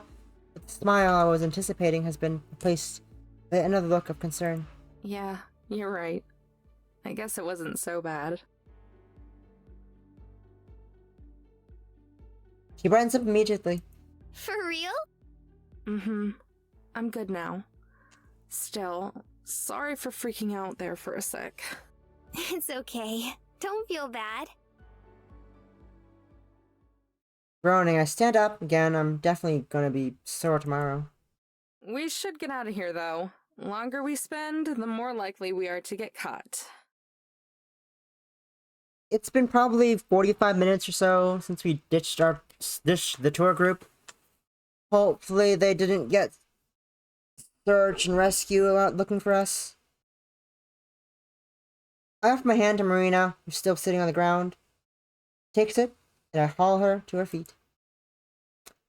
After dusting herself off, we both walk to the edge of the cave. It's impossible to see anything. Even the trail across the way is invisible from here. Watch your step going down the hill. Yeah, we don't want anyone to almost die again. Going down the hill is easier than going up, though we still have to be careful. We make it to the bottom without incidents. We don't risk the flashlights until we're back across the fence and on the trail. Now that we're not out of bounds, it doesn't matter if people see us. Where do we go now? Back? Hmm. Home? I think about it for a moment. There's not too much point in catching up with the tour again, besides it's probably ended by now. Still, if they did notice that we disappeared, then it could be bad for us. Just leave the park. The last thing I want to see is our faces on missing person posters the next time we stop at a gas station. But they've got a 45-minute lead on us, and that'd only grow if we try to find them. We'll just go back to the parking lot and get out of here. If anyone asks, we can just say we left early. Thank God. I was hoping you'd say that. Why? How come? I'm so tired. Fair. Same. My back's gonna hurt for a year. At least you have the comfy bed. Hey, you could always... grab some more pillows from the closet if you need.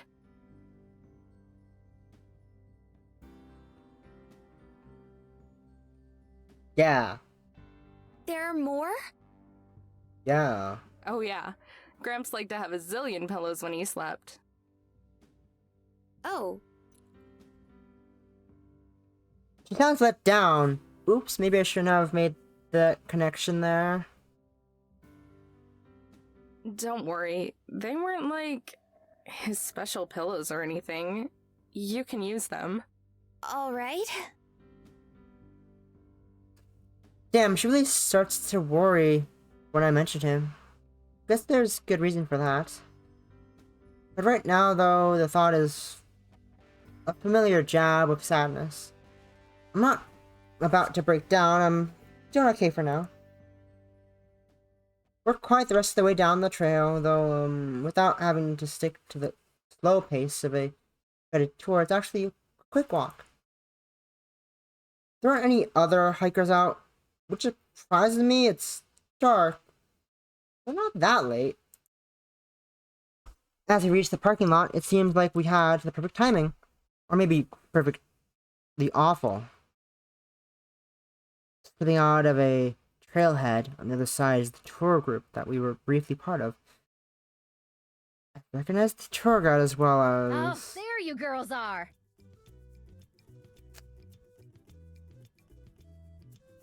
Linda. Came from my blind spot before we had time to hide. I don't even have to force a smile as I turn to face her. He strolls up to us. Dino is still asleep. Howard's nowhere to be seen, though maybe he's in the car. I was hoping to see y'all before you left. Why? Yeah, we were pretty tired, so we came back early. Oh, I'll bet you are.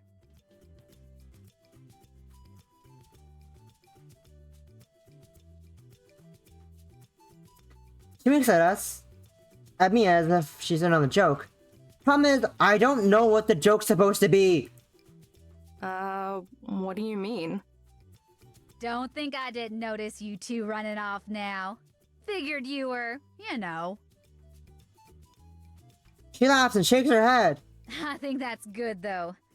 Reminds me of me and my Howard when we were younger. We used to sneak off every chance we got, if you know what I mean. I don't. My face starts to turn red as I realize what she's thinking. Marina's probably tomato colored, though I don't want to turn to look. We weren't... I mean, we're not. No need to be embarrassed or anything like that. And besides, at least you won't get pregnant.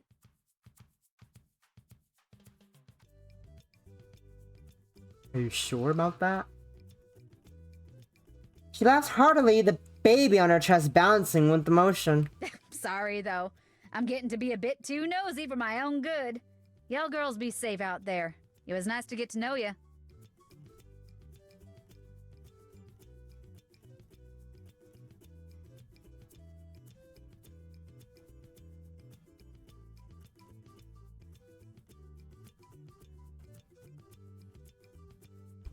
Damn it! Damn it! I was doing so well. I was doing so well with that.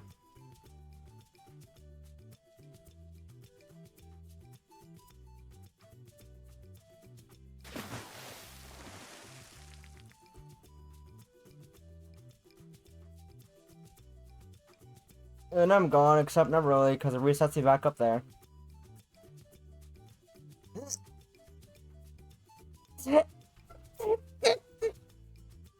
Yeah, no. This is for you, Pasta. Thanks to hydrate.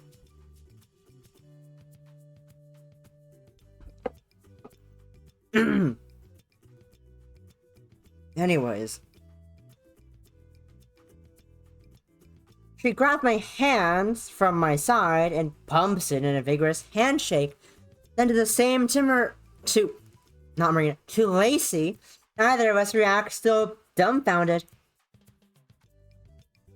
She heads out towards a sea of cars. More of a puddle now, since most of them are already left. I turn to Lacey. As expected, her face is scarlet. Wow. Right? That poor baby. Yeah, poor baby. And that poor husband. Poor husband. I didn't think people like that were real. Like, they only existed in books and movies and stuff. They say the desert does weird things to your head. It does. Or maybe Wisconsin does. Poor Wisconsin. Poor Wisconsin. I don't know whether Wisconsin, but poor Wisconsin. I shrug and start walking back towards the IV. I'm glad that Marina doesn't push the topic of Linda's misconception. I unlock the door and let Marina in first. We're one of the last ones here. Before I pull the door shut, I take a final look around Canyon de Shelly, or what little of it I can see. It may have been a bust, but like Marina said, wasn't a total waste of time. Title card again.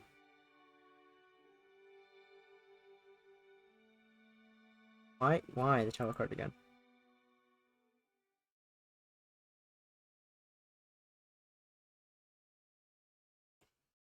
Poor Marina. Poor Marina. Marina again. Inside the RV once again, I crash down into the driver's seat and kick my feet up on the dash. It's a relief to sit on someone soft. Lol. Like a satellite, Marina hovers around me, expectant. So that was a failure, obviously. Do you think it might be in a different part of the canyon? Maybe. Maybe, but we're not gonna find out. We could spend days out here and not find anything. We could. Most likely, someone else found it before us. Maybe even before this whole treasure hunt thing started. She stares at the ground, then Perks back up. That's okay, though. All we can do is move on. Yes. Agreed. Hello, book again. Reaching into the glove compartment, she brings out the journal and hands it to me. Come on, and show me why the human travel guide is the best.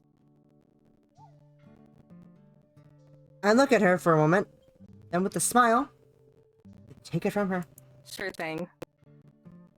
But that's the first and only time you're ever gonna call me that, okay? Okay. I flip through the journal and skim pages. I skipped one of the entries last time because it looked like a jumbled puzzle. But if we're gonna find the rest of the treasure, then we need to tackle this head on. Whew! Bracing myself for the confusion, I find the entry and groan.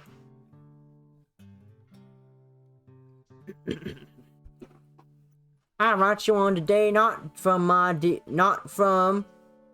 dear Lamessy's winged landmark, but from a destination in an unforeseen detour. During my travels, my journey eastbound, I encountered a split within the dusty road. I have encountered many of these on my travels, but this is one triggered a thought that maybe, perhaps, I have not been too obvious. I have been too obvious in my hiding. Let us assume a jealous peer wanted to track me. Paranoid or not, if they so desired, they easily could. My steed's prints are still within the sand, and I have no disguise for my livelihood. In fact, one may call these a trail. A trial. If one were to follow this trail, they may even happen upon my bounty. The likelihood of this is very slim. However, I've always considered myself to be a man who only takes calculated risks. Which is why I am shocked that this thought has never crossed my mind before. Surely an intelligent, rugged, and worldly individual such as myself could and would have come to this conclusion on my own. But now perhaps I am none of these things. Nonetheless, I marked the split and took the path I felt was less traveled. After I had covered enough distance, I found a satisfactory location. Acres of identical arched stones were spread across the area. The more I traveled, the more there were. On occasion I had seen some, but never so close together, nor so plentiful. Though I do worry one could narrow down the gold if they had the will. Alas, the remains of my illness reappeared. The remnants of my illness reappeared, forcing me to find a resting site. Eventually, I settled between two stones. Unlike the arc stones, I often feared that they would fall or collapse on me. But their balance seemed steady, and there produced a shade and scenery. So once again, I am rested and determined.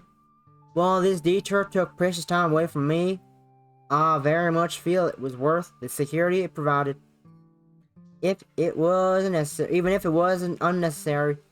P.S. This morning I looked at my pouch.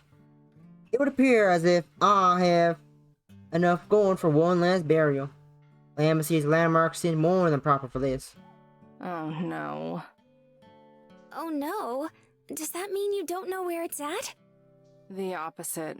I know exactly where it's at. And it's bad because... Then what's the problem? I lean back in the chair and look at the ceiling. It's in Arches National Park. Cool, then let's go. I ignore her and keep looking at the ceiling. Arches has over 2,000 natural stone arches. The miner said he hit it between two stones. But they were balanced. And not... Ugh. She blinks. I sigh. An arch is a rock formation that curves in the air. Think of it as an upside-down U. Finally, she gets the message. Her face morphs into a blank canvas and she stares out the windshield. Oh no. Windshield. Yeah. Mm-hmm. If we want to find this thing, then we need to look between every single arch and arches. After a moment of petrified silence, Marina takes back the journal and returns to its proper place in the glove compartment. With a, shaky smile, Marina looks back at me and tries blowing it off. Arches National Park, huh? It's somewhere in Moab, right? You ever been? With a shaky grin on my own, I respond, totally ignoring the impulsive feet ahead of us. Yeah, I went to Moab a long time ago. Arches is really famous. Like, world famous.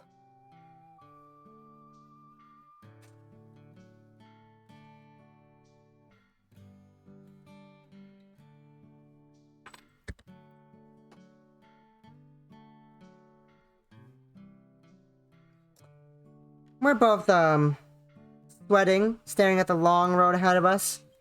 As we try our best to make casual conversation, it's like a game of chicken. Who's gonna break first? I've always wanted to go. Have you? Where have you vacationed to before? Not there. Honestly, nowhere. Not out of the state, at least. That's sad, actually. What the heck? For real? Not even to visit family? I say that as if I have not left Canada at all in my life. So I guess it's not. I guess I'm sadder. I guess we're the same boat, Marina. Until later. Nuh-uh. My grandparents live in New Mexico, too. I think only my big brother has been outside of the state. Does going to Quebec count? Then yes, but besides going to Quebec, that's it. Quebec is just like there. From Montreal and Quebec. That's all. That's the farthest I've gone. I've left to Quebec. And that's it. You got any other siblings? Or is it just you two? From Montreal. She shakes her head. There's 9 of us. I've got 2 younger brothers, 3 older brothers, an older sister, and 2 little sisters. 9 siblings. There's 9 of you total. That's a lot. And whistle. Damn, that's a big-ass Christmas card. I know I do. I wanna go to Off-Kai. It'd be great. At some point, it's just like, aren't you ever gonna stop? Yeah, stop fucking each other for once. Jeez. 9 children is enough. Stop fucking. Stop it. I'm almost out of fingers to count on. Stop fucking. Chuckling, I stand up and walk to the back. Marina follows behind me. What about you? Do you have any siblings? Nah, just me. Otherwise, they'd probably be riding around this old thing with us. As I say that, I collapse down into my bed, sprawling out, sitting up front felt good, but this is heavenly. The bed sinks a little as she takes a seat on its edge. I can't really imagine having a single brother or sister. Definitely not 8 of them.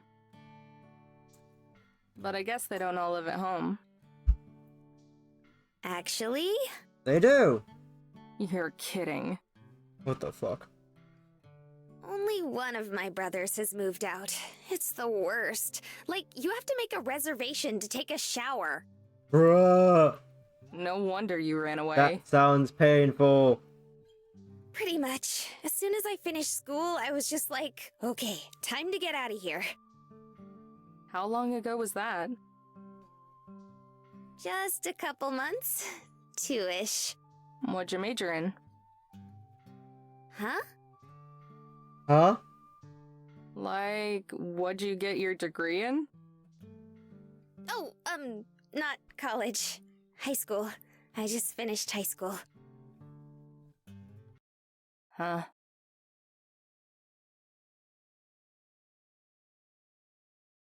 Using my elbows, I prop myself up. What? How old are you? Putting her hands to her hips, Marina puffs at her cheeks and looks offended. I'll have you know, it's very rude to ask a lady her age. She deflates. But I'm 18. Why? Oh, thank God. I let myself fall back again. I was afraid you were gonna be underage and that I'd get arrested for kidnapping or something. No way! And besides, I told you my parents were fine with it. Well, accepted it. What about you? How old are you? Just a year older. Wait, you're only 19? Now it's her turn to be shocked. How old did you think I was? Marina bursts out laughing. I'm actually a little embarrassed. I look away, blowing my hair away from my face. Just kidding, just kidding. I figured you were like my age or a bit older. 2 years at the most. I don't look at her, staring at the wall.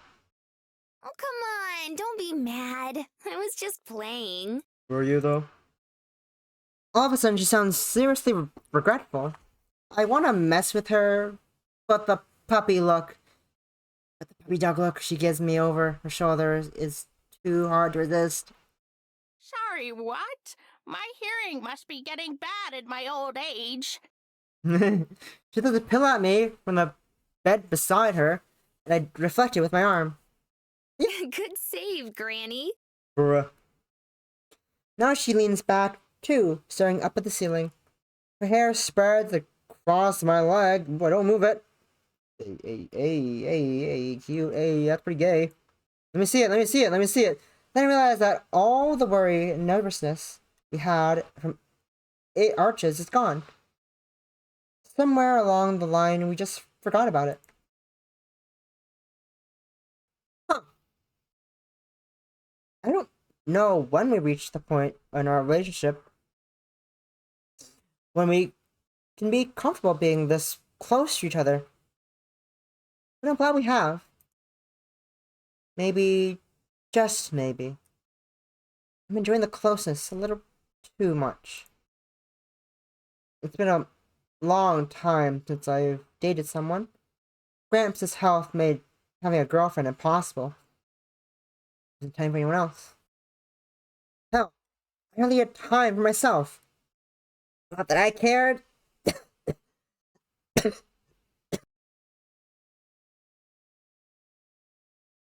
I'd do it all over again.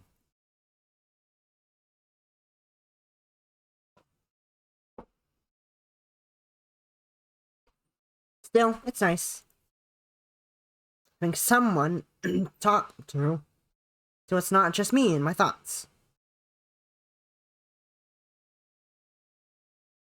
Guess I'm about to settle into the mood. She sits and stretches. Oh, I'm pretty sleepy. Are you going to bed soon?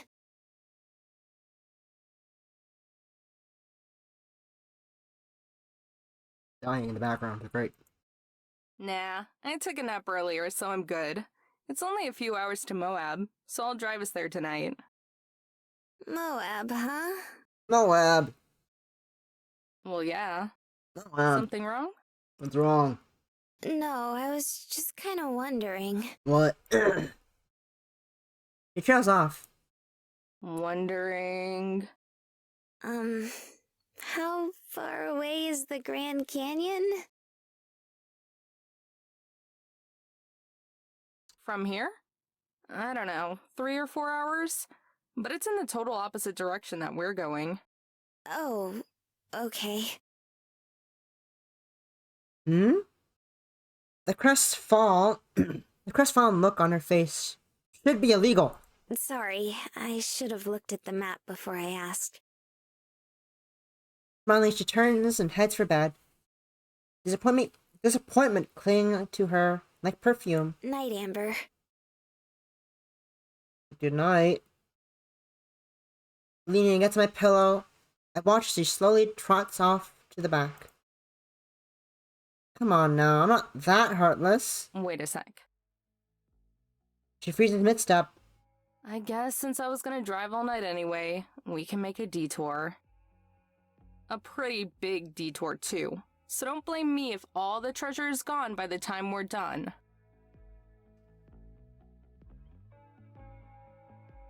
She turns around, hope springing in her face now. But I guess it's like a requirement that you see the Grand Canyon when you're sightseeing in Arizona, so that's what we'll do. You've got a lot of vacations to make up for. All the tiredness and disappointment vanishes in an instant. Like a bird taking flight, she hurries back over to where I'm just standing up. A trademark Marina crash tackle hug knocks me onto my butt in bed again. Pat her on the back a couple times before she rises. Have I ever told you you're the best? Yay.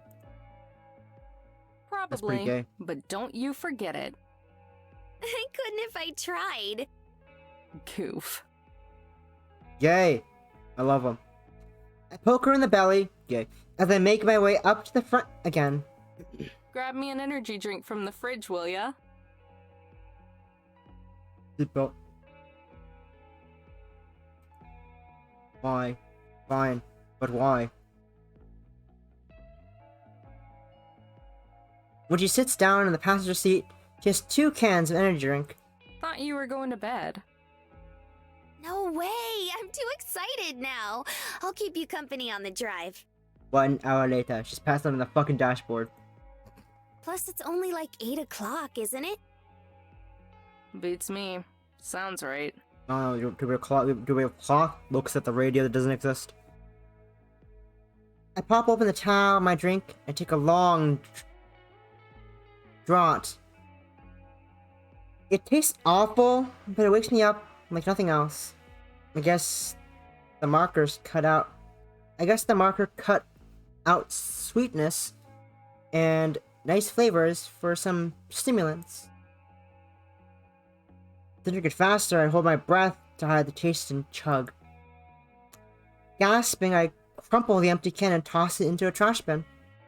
Marina, on the other hand, sips it, daintily, wincing each time. Ugh, people seriously drink this stuff? Somehow. It works, though.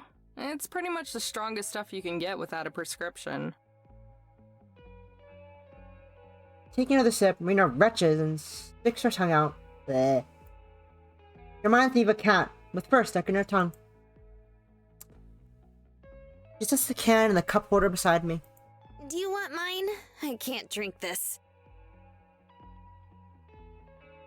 I'd have a heart attack if I drank too. Just leave it and I'll drink it tomorrow. Indirect kiss, Pog. Because the only way to improve an awful energy drink is to let it get warm and flat. As I start the RV, Marina says something, but it's soft enough that I can't hear her over the engine revving. What was that? Old lady hearing failing on me again. Smiling, she shakes her head. I was just saying thanks again.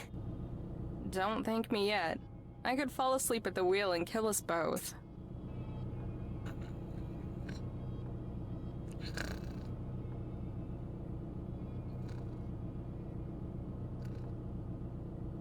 At least I die happy. No, though, not just that. For taking me with you and doing the treasure hunt and everything. You must be super tired. You're saying all sorts of weird stuff now. I mean it. I know it's kind of random. I'm just really happy I met you.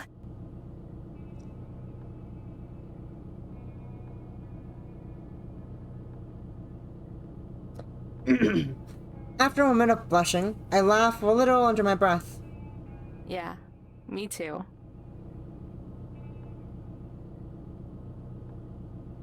I prevent any more cheesy conversation by carefully pulling out the parking lot and backing into the exit. I'm definitely glad that Marina's enjoying herself. I'm having fun too, but talking about that sort of thing, it makes me feel squirmy inside. Like I don't match up with what Marina thinks of me. Pushing those thoughts out of my head, I focus on the road. We have to keep our eyes peeled for animals out here. There are lots of stray dogs in parts of the state, and dozens of the deer and antelope just waiting to race cars. The road's devoid of other vehicles, though, and since I know the exits to take, more or less, we should take pretty good time. Once we get back on the highway, blossoms, Marina hoists the bucket of tapes onto her lap. What do you want to listen to? Yeah. Hmm. I'm going between the road and the bin, scanning both. I settled on an album that I haven't had the heart to listen to in a while. But it feels like tonight, the right time. I fish out the tape, slide it into the player. As the first chords start up, I watch Marina's face for a reaction.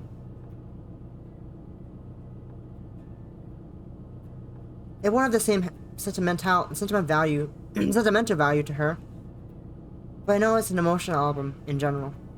Lots of dynamics of music and different and simple but heartfelt songwriting. Gramps used to try to play along, but said he couldn't quite capture the feeling himself. As I'd hoped, Marina's quiet, which means that she's listening. Her cheek is pressed against the window again. Her reflection, barely visible, looks wistful. Good. For the second time today, a growing pressure starts in my eyes. I paw at it. The motion catches Marina's attention. You sure you're not too tired? Oh yeah, eyes are just a little itchy. That's called sadness. Damn it. My voice shakes as I speak. But if she notices, she doesn't say anything. This album was another one of Gramps' favorites. And there's a reason I haven't listened to this one since he passed. Turning it on might have been a mistake. We may yet go off the road if I end up crying. Or I might just die of embarrassment. I sniffle a couple times to keep myself from under control. Damn allergies. Yeah. I don't even know if she hears me. I'm kind of tempted to turn it off and play something else. But I don't want Miranda to hear it. It won't mean anything special to her, I'm sure, but I want to see what she thinks. See if maybe Gramps and I were crazy, or if there was more to the music than the man playing it. He was a guitarist and songwriter who just went by the name of June. Died a few years ago. Fighting back the nostalgia and the bubbling feeling of how much I miss Gramps' heart, I'm able to hold on, though, and keep from breaking down. 45 minutes later, when the tape ends, Marina hits the play button again. Start it over. I'd say it was worth it. I let it play for hours, long after Marina's fallen asleep beside me.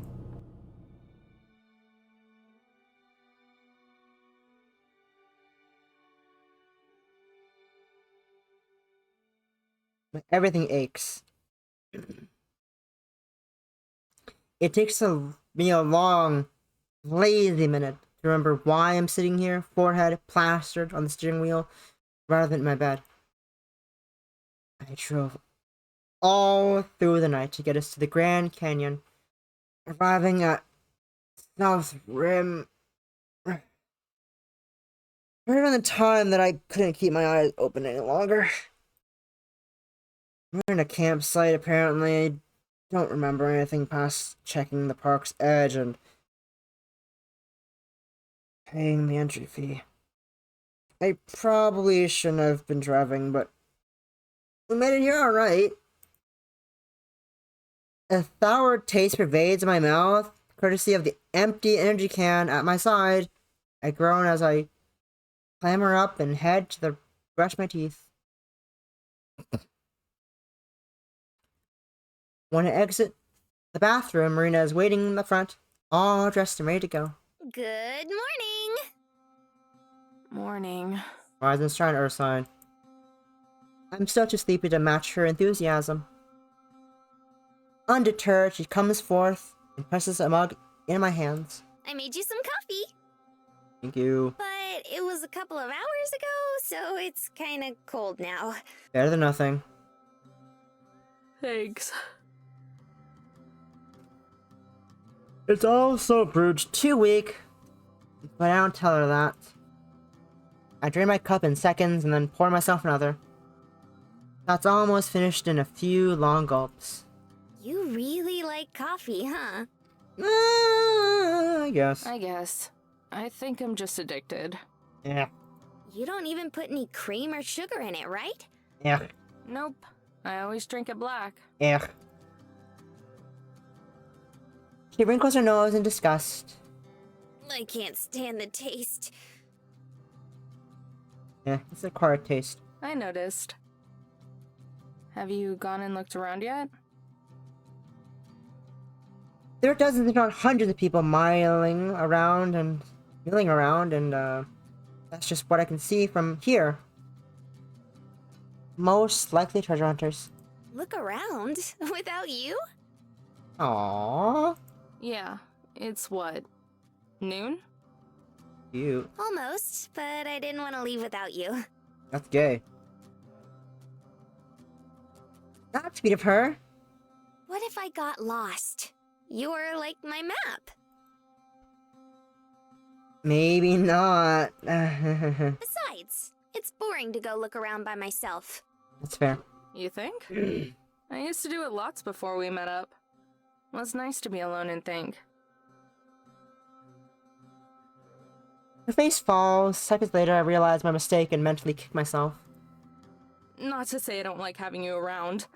I just meant it's not so bad being on your own for a little bit. She ponders for a moment. Well, I don't like being alone. A small frown makes me think she's upset, but then it melts away and is replaced with her trademark smile. Something about how the sunlight frames her face right then makes my heart skip a beat. I want to admire her for longer, but I think my face gives it away. Soon she shifts, asking with her eyes. Something wrong? I shake my head to clear it. Nah, sorry. Just zoned out for a second. Let me finish this coffee, and then we can go. Okay. I don't know how you can be up and at 'em just like that. Usually it takes me hours to wake up. Yeah, good. I know. I do a lot of waiting for you. Rita stomps over and to play hit me on the shoulder. Meanie, I do my best for you. Do my best for you. That's cute. Yeah. That was cute. I love him. There aren't enough hours in the day for you to sleep as much as you want. What? Are you saying I don't need my beauty sleep?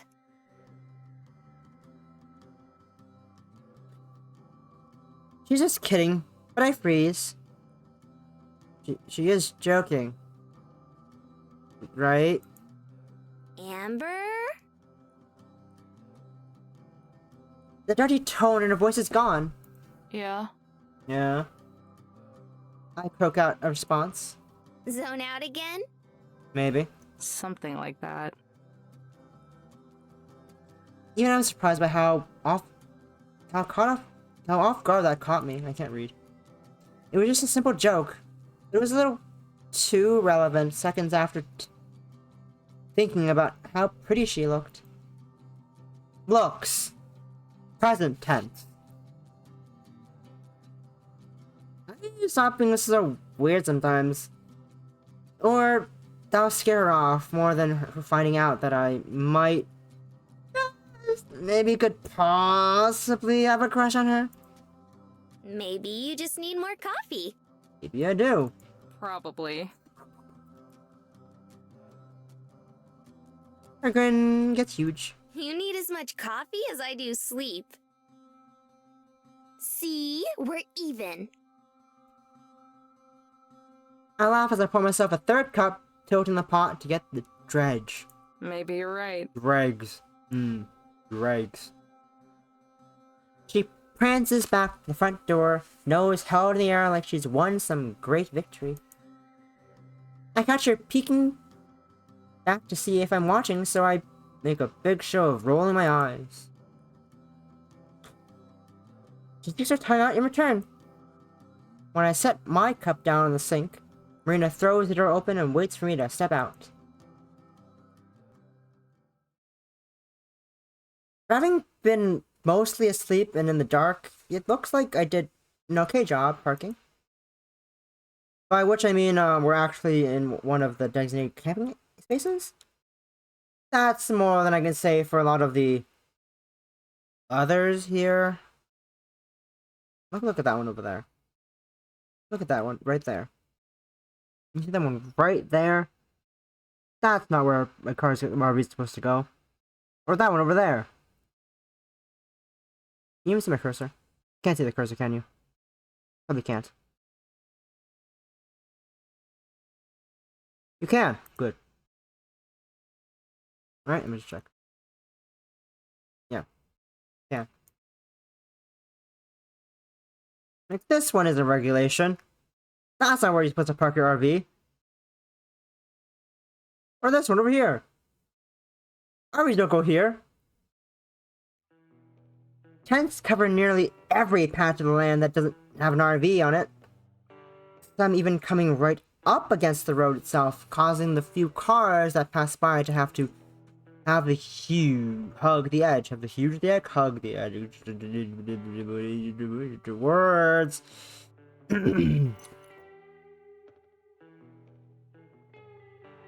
Yeah, like this one over here.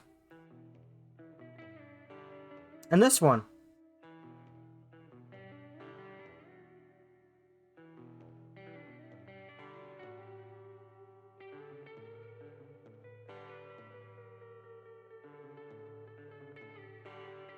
Just like back in Shiprock. This is a fiasco. Squads of little kids rampage around, squirting each other and everyone else with water guns and just being in the way.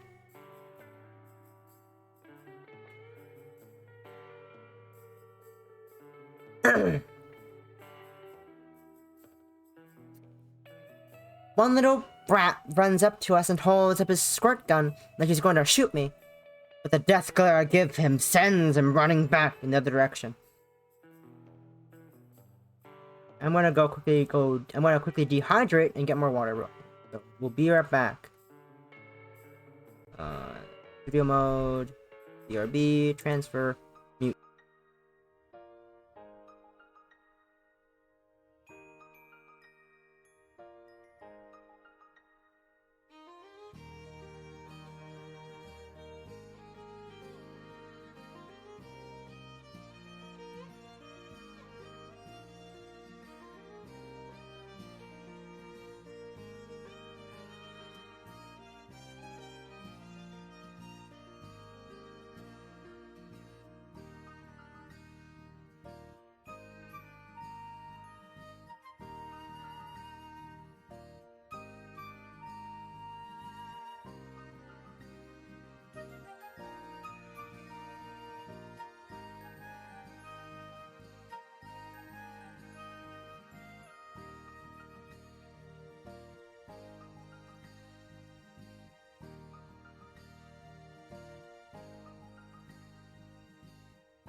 I am back from looking at Discord.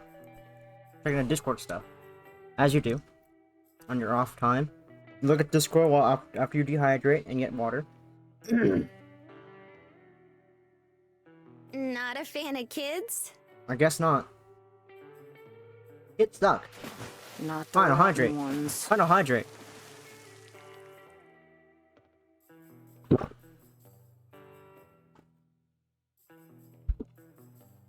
Enjoy, Bunlivia. That's for you. Marina, on the other hand, waves at the retreating boy and giggles as a weak burst of water hits her. Ow. I don't know how you can stand it. Crazy. They're just kids. Besides, I'm pretty used to it. I guess every non-siblings would do that to you. I mean, it's Big 8 family, siblings. right? Mm-hmm. Yep. We start to walk in the direction of the canyon itself, pausing sometimes to let cars or tour groups pass by us. This is such a mess. Wonder how many of them are treasure hunters. Well, it's the Grand Canyon, so a lot of people are probably just regular tourists, right? Probably not. Not this much. Yeah, probably. I guess not. I guess I'm wrong. I feel bad for them. And all the other people who just want to enjoy these parks. Indeed. You really hate people, huh? Yes. What? Where'd that come from? I don't know. You're just always complaining about there being too many people around. You don't really complain that much? Think about it. I guess I do. I don't hate people. I just don't like when it's all chaotic like this. What you like? Music festivals. So you don't like crowds then? But you're going to a music festival. That's closer, yeah. But you're going to a music festival. Kinda weird that you're so hyped for this music thing then, don't you think? Isn't See? that gonna be the biggest crowd yet? See? Sure, but that's different. Why? Because you're moshing? You're moshing out? And doing all that jazz. I don't know. Just is. Why? What are you, 5? No wonder you get along with kids so well. We both laugh. But I guess it's just because everyone is there for the same thing. You have something in common with them. Isn't everyone here for the same thing? That's different. Yeah, like something you're passionate about, you know? Yeah, but- It's different. Hi, Mariah. I guess we're gonna find an explanation. Watch just log us and often shrugs. I'm just kidding anyway. You can't be the only one who teases. You don't like big crowds, and that's fine. What about you? I think it's fun. And besides, you get to meet all sorts of cool people. Like Mariah over there. Who knows? Maybe you'll meet a special someone or a long-lost relative or something. A special someone, huh?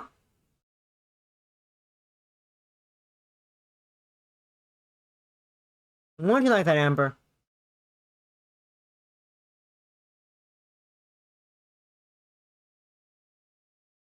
Special someone, huh? Maybe. It would be pretty unlikely, though. Probably, but it's still fun to think about. And speaking of odds, Mariah? Amber. Marina points at another cluster of motorhomes down the road. I follow her gaze and immediate understanding. Taking up 2 spaces, because of its size of bad parking, it's a familiar titan of an RV. God, no. But Marina's already heading towards it. My nemesis. Mariah's motorhome. The door flies open seconds before Marina reaches it. Out strolls Joseph. Tess close behind. You call that a break? You've had boyfriends that last longer. Sis has never had a boyfriend. What the fuck are you then, Joseph? My point exactly. Are you just a friend who's tagging along? Sir? Quit your moaning. You two just it's need more Anox. work ether. Yeah, Anox again. Shit, I thought I escaped her. You mean ethics, but you've probably never heard the word. Did she say ethics? Quit your moaning. You two just need more work ether.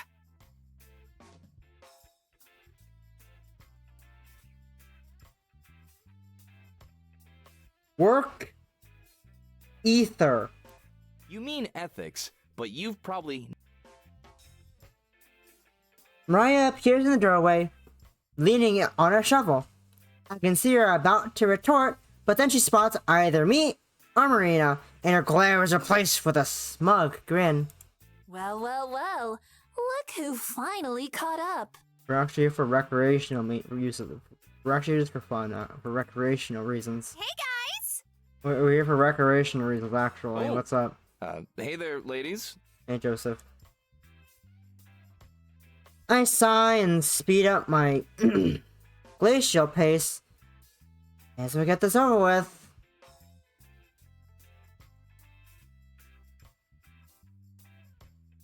I thought you're up here.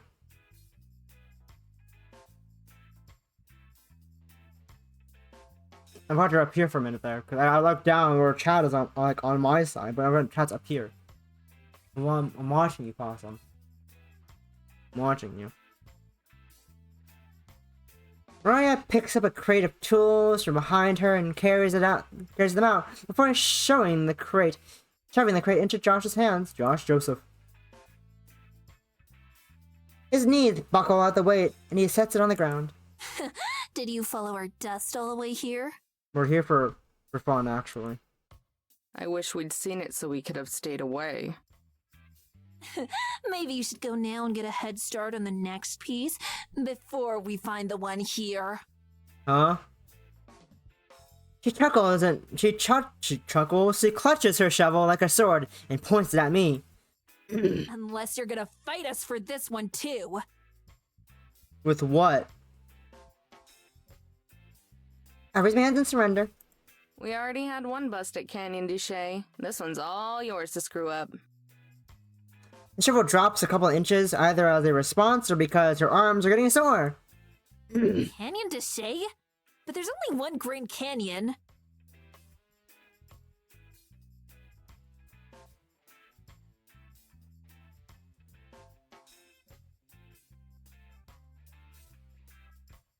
There's more than one canyon in the world, Mayor. Figured it was there at the Mummy Cave ruins, but we didn't find anything. So if you want to search all 2,000 miles of the Grand Canyon, then good luck. Yes, all 2K miles. Have fun. Damn it! Maria throws down her hands, and the tool bag slips from her, plummeting onto... Ow. Joseph's foot hard. The crate is in his hands. The crates in his hands are the next to fall. This time, on the other. Oh, Jesus. Oh, fuck. The box is burst open, flooding the ground with a heavy hammer. Oh, ow. A gasp escapes his mouth in silence. Are you gonna get drunk and cry yourself to sleep again, sis? Somehow, through pained grunts, Joseph manages to speak. The limit is once per week. His eyes twitch. In one smooth motion, she whirls around and clonks her companion's head, puffs and crosses her arms. Joseph reacts like any normal human being and rubs his head to smooth his never-ending pain. Tess hardly acknowledges it, wobbling back and forth like a human bobblehead. I don't think I'll ever get how creepy that girl is. She clonks Joseph again for good measure. Marina and I both wince. I imagine this is how it was for Howard when he first met Linda. At least we get to see the Hi. canyon that way. Jesus! Christmas! Her nowhere, Tess pops out from my side. Tess has been wanting to go out and see the sights, but Mariah's too busy breaking her back for that.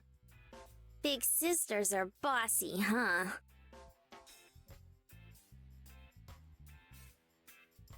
Tess nods, which prompts Marina to stoop down and hug her. Apathetic, kindred spirit. You're not Kindred. alone! I like that line.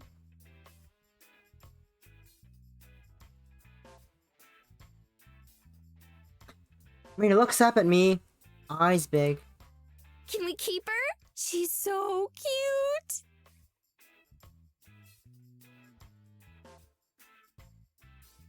That's property theft! She's our property! Sorry, only one stray at a time. She's our fucking property, Mariah. What the fuck are you on? Aww. Marina releases Tess and reaches out her hand as they float apart. Anyway, let's get going. If they're gonna waste all day here, we can at least leave them to it. And Mariah waves her shovel in Joseph's face. Pick up our crap.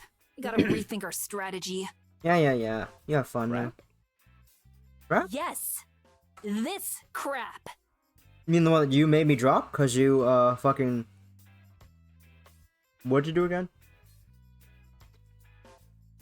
She taps the crate as she focuses on him just a minute ago. That she forced on him a minute ago. Joseph covers Tess's ears, then mutters something that I can't make out. Wait, I have an idea. No.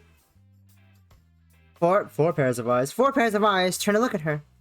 Me and Amber were about to go sightseeing. Why don't you guys come with us? That's a terrible idea. I agree. Hey, we agree on something. Crazy. His eyes sparkle with determination, nodding as she reaches out to tug on Mariah's suit. That's one vote yes. Turns to me, pleading. look in her eyes, hoping to make it 2 yes votes? I think that sounds like a good time too. Shit! That's 2 already. It'd be a nice break. Yes, it would. I agree. I feel bad for you, I Joseph. forbid it. You've already had a break. That break was like a minute. We have too much to focus on. Getting distracted by dusty old rocks is the last thing we need. I have a feeling that the actual treasure is here for some reason, randomly. I don't know why it would be here, but I think it is for some fucking reason. And we're just gonna find it on our jaunty stroll across the canyon of grandness. You always say that, but look at her. Look at her! He points to Tess, her face shining with interest since the word sightseeing. When did she last show interest in something? Hell, has she ever shown interest in something? We're still not going. Wow. Wow. Wow. What a great sister you are. An irritable groan rumbles through Joseph's throat. But he still looks as casual and relaxed as usually does. Look, we're not always going to do what you want just because you say so. Wow, imagine having independence. Wow. We're going. Crazy. And if we have to, we'll force you to come along. Wow. Crazy. Marina laughs awkwardly. It's fine, it's fine. You guys don't have to come if you don't want to. Oh, she does want to. But it's too late for that. Mariah lets out a single disingenuous ha and then marches to Joseph. You're gonna force me to go, huh? Yes. That's right. She stares him up and down or up to be accurate. Ha ha ha ha ha ha ha. Short joke. The top red only reaches his chin. I guess it does. If he's kind of leaning, so yeah, it does. Minus the lean. Yeah, that makes sense. Regardless, she gives him a nasty grin and repeatedly pokes his chest for daring to defy her. That doesn't seem to faze him, as his lip curls into an ominous smile. And how exactly do you plan to do that? Up to daisy. Hi, welcome to the Grand Canyon. Grand Canyon. Vast and majestic, the canyon dominates the horizon. As far as the eyes can see, calico rocks are given a murky tint by the dying sunlight. Daying sunlight, imagine daying. It's a breathtaking view. I just stare out over the abyss, watching as the sun slowly climbs down the sky. What are you even looking at? Everything. She says flatly, not like a question. Maria's been like this for hours now, since Joseph practically dragged her out of the RV. Up to daisy. While the other three have amused themselves with disposable cameras and curiosity, Maria's trailing me like a mangy dog. She won't let me forget her relentless apathy, punctuating it with frequent sighs. I'm looking at the cliffs, and considering sending you to get a closer look at the bottom. Yeah! Yeah! This is your fault, you know. Ow! That wasn't my fault, my guy. You're the asshole here. What is? That we're here? Or at least that I'm here. Oh, I was against the idea. Hey, I didn't want you along either. That was all Marina. Just tell that airhead no sometime. Guessing you've never turned down a request of hers in your life. That's been, like a week. Less than a week, actually. As you drew her a dirty look at the word airhead, Maria rolls her eyes. She doesn't care one bit. She wanted to play with Tess. Someone has to. Joe does it all the time.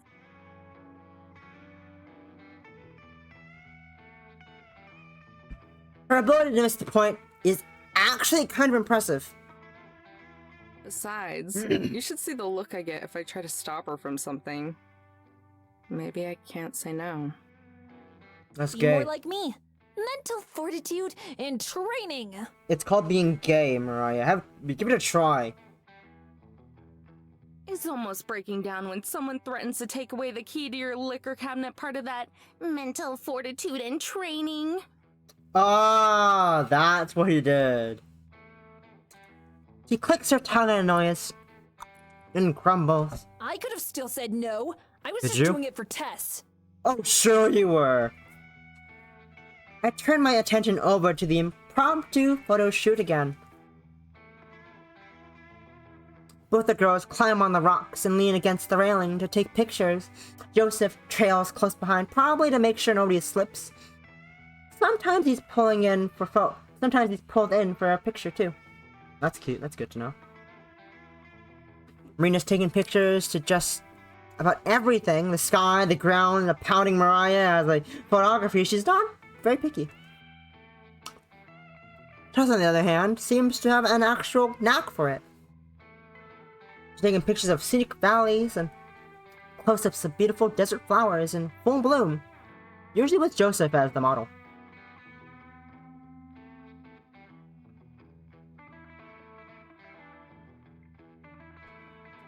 She managed to get close enough to take one of an eagle perched on a rock. Not hard when you're practically invisible, though. I don't even know why she's so interested in this stuff. What? The wonder and majesty of naturally formed geographic wonders?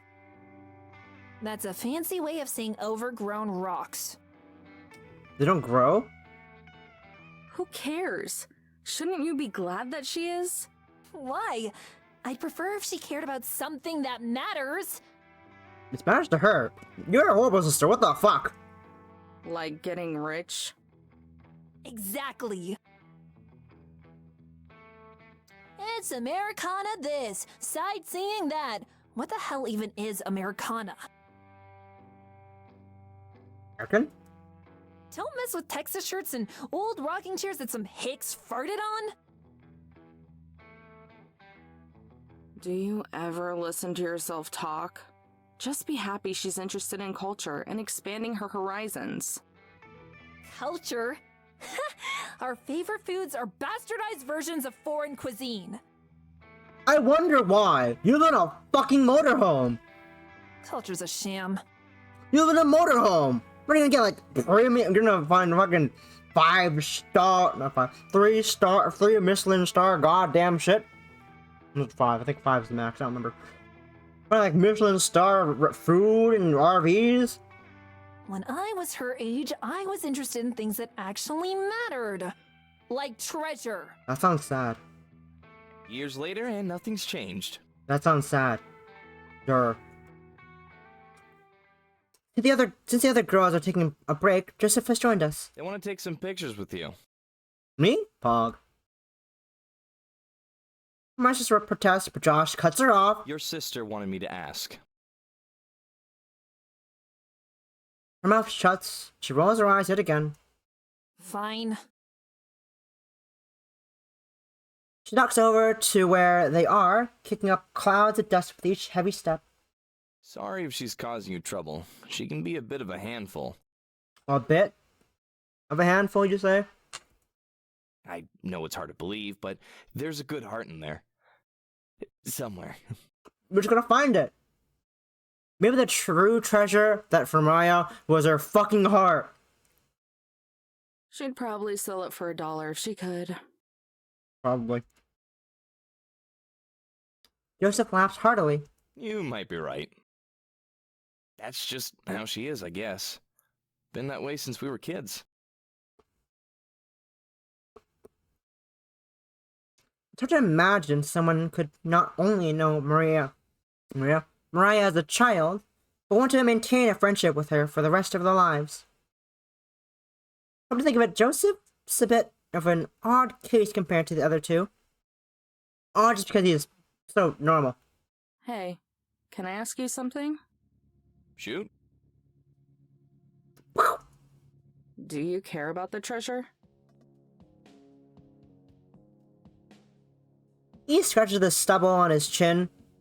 somehow with both hands behind his back and thinks about it. Like, you have a good head on your shoulders. Why do you let her drag you around?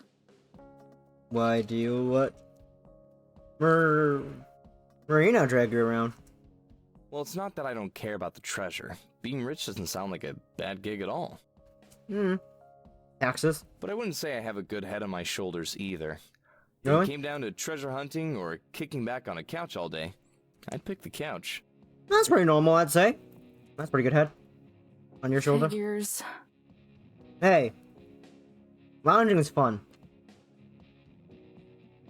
His own broad smile returns. I didn't even notice it disappeared.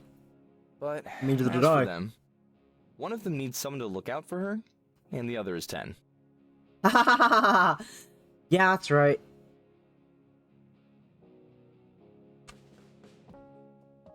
Now we both laugh. If she's the one who gets me off the couch, I'm the one who gets her to sit down sometimes. Even back in school, she was always picking fights. Didn't matter if it was another kid or a teacher. Got her ass kicked a couple times. If she were all on her own, she'd tear apart the whole Southwest. Interesting. That make sense? Yeah, I get it. Did I just skip something? Got her ass kicked a couple all good. times. That makes sense? I look over at where the three of them are still taking pictures. She's standing on a rock so that she's at the same level as the others. Right now, two of her fingers hold Mariah's mouth to be the shape of a smile. On Mariah's other side, Marina holds the camera out to take their picture. Then Tess takes one, though Marina keeps her hand out of Mariah's mouth. Yeah. I know what you mean. Plus, someone's gotta make sure Tess doesn't starve. That's true. After just watching, Marina waves vigorously, nearly knocks Mariah's lights out. What she does, I wave back. Tess says something that gets Marina's attention. After a second, Marina hurries over. I wince as I watch her clumsily climb over the rocks, scared that she's going to slip and hurt herself. Oh, that's pretty gay. But she arrives unharmed. Tess wanted me to ask if you'd go be in the pictures too, Joe. She says she wants all three of you. Looks like that's my cue. Nothing more to say, he drifts over to the others and exchanges spots with Marina. Oh! Tess passes him the camera. He holds it out up to his eyes. His eye. Why are you using this cheap thing anyway? The camera on Mariah's phone is way better. I don't know. Novelty. Takes the camera from Tess and dangles it from his fingers, observing it like it's an actual ancient, long buried artifact. The memory is full from all her journal entries. Ah. Also, the novelty's nice. Journal? Entries? It's more like angsty poetry. Angsty poetry?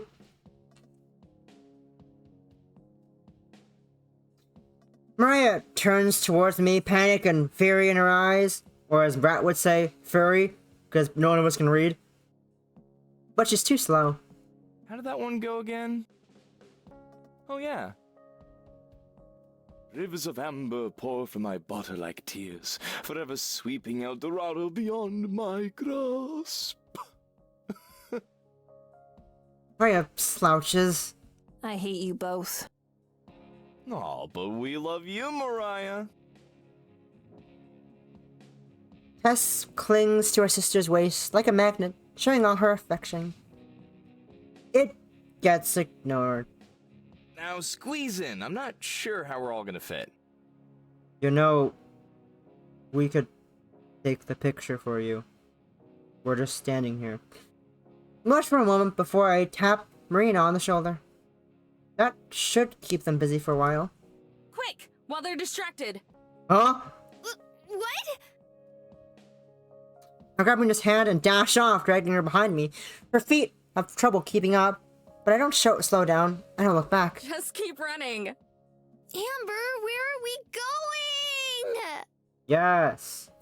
The answer is yeah.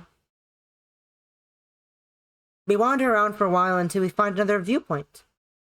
That's empty of other people. I'm guessing that a lot of the treasure hunters are out looking now, since the oppressive heat isn't as bad. Yes. I lean against the rail, my head propped up by my arms. The cool metal feels nice against my skin. Marina does the same. She sighs wistfully. So pretty. Which part? You. All of it, especially the sunset. Nearly out, the sunlight has been swallowed by the canyon's colossal darkness. Shadows cast by the stone mute the glorious colors of the sun, as the sun melts in the tip of the canyon. It's barren and desolate, but Marina's right, it's pretty. Oh, let's take a picture before it gets too dark. Cheese. Cheese. You're not getting out of this one. You haven't been in any of the pictures today. Fine. Yeah, that's on purpose. Scooch in. Like, together? Duh. She slides towards me and I squirm away on instinct. What's wrong? Immediately before I can answer, she grins shyly. Wait a second. You're camera shy, aren't you? I'm not. I retort a little too quickly. Oh? Clearly, she doesn't believe me. It's not that I'm afraid of them or anything. I just don't like having my picture taken. So yes. How come? I shrug. Just don't. Well, you'll have to deal with it this time.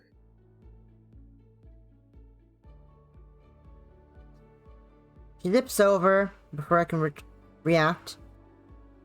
Has pressed her cheek to mine. The shutter clicks and I'm momentarily stunned by the flash.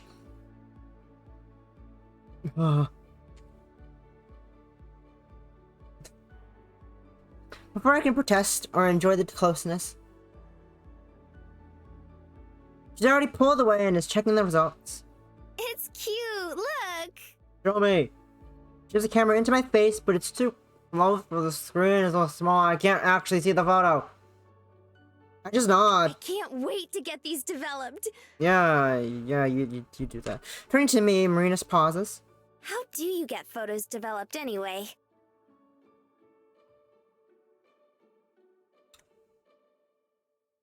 We'll have to take them to the store and have them do it.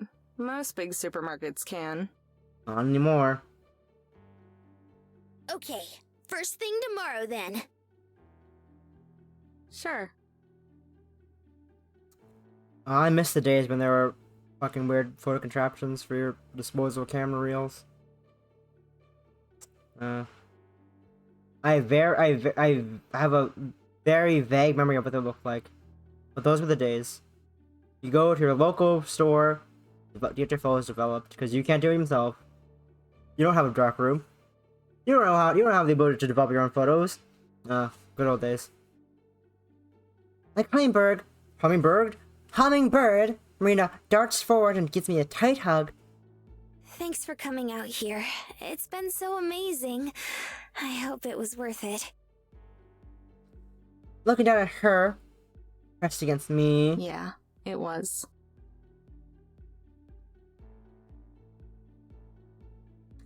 Marina pulls away, to my great disappointment. She opens her mouth like she's going to say something, but then seems to change her mind. What? What? You were about to say something? What was it? Oh, never mind. Sure? Hey, you can't do that. Now I really want to know. She giggles, but is distracted sounding. Okay, fine. I was just gonna ask, why is it that you hate Mariah and her group so much? I don't think she hates him. Where'd that come from? I don't think you just have the grudge against Mariah for scrapping your car. Marina turns away and stares out over the canyon again. It's getting pretty dark. She's quiet for a moment before she talks. I don't know, you just complain about them a lot. I don't hate them, dummy. Joe and Tess are fine. It's just Mariah that I have a problem with. How come? It's just Mariah. Ugh. She's a bitch. Loud and rude and obnoxious. Ugh, I really hate people like that. She thinks she is always right, too. Sounds like someone else I know. Holds at a mirror. Ah, don't give me that. We're nothing alike. Adorable. Marina laughs. Yeah. Sure. Whatever helps you sleep at night, Amber. Whatever helps you sleep. Half a minute passes in silence. You're way cuter than she is.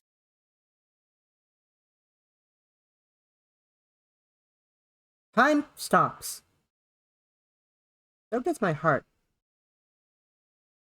Everything feels like it's frozen.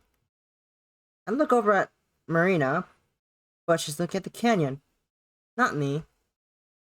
So just a couple inches away, I gulp, swallow a lump forming in my throat. You said that before, I think. You're cuter. Oh, hush. I'm trying to compliment you. I fall silent for a moment, not sure how to respond. You know, back when we first met, I meant what I said about you being cute, too. She giggles again. I'd forgotten about that. As if on cue, a light breeze starts up, causing her hair to billow out like a cloud.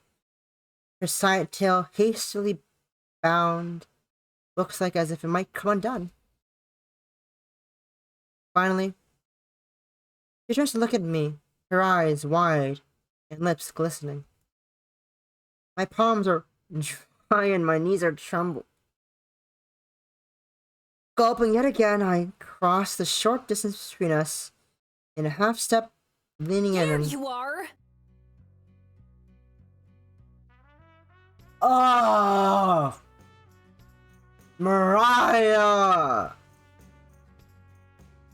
Someone's about to die! Mariah's shrill voice cuts through the moment, rupturing my eardrums and patience. I pull away and Marina has already turned around to face them. The trio appear like specters out of the darkness. You left us behind! We tried to, at least. We were gonna fucking kiss! You were the ones who dragged us out here. I at least expect you to stick around. We were going to fucking kiss. Cowed with submission, Marina's shoulders fall. Back off. I wanted to go see the sunset without you sighing about it. Whatever.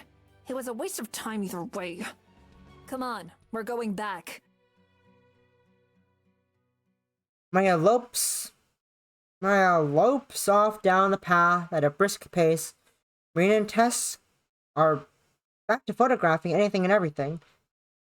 Though the low light means that pictures won't show up.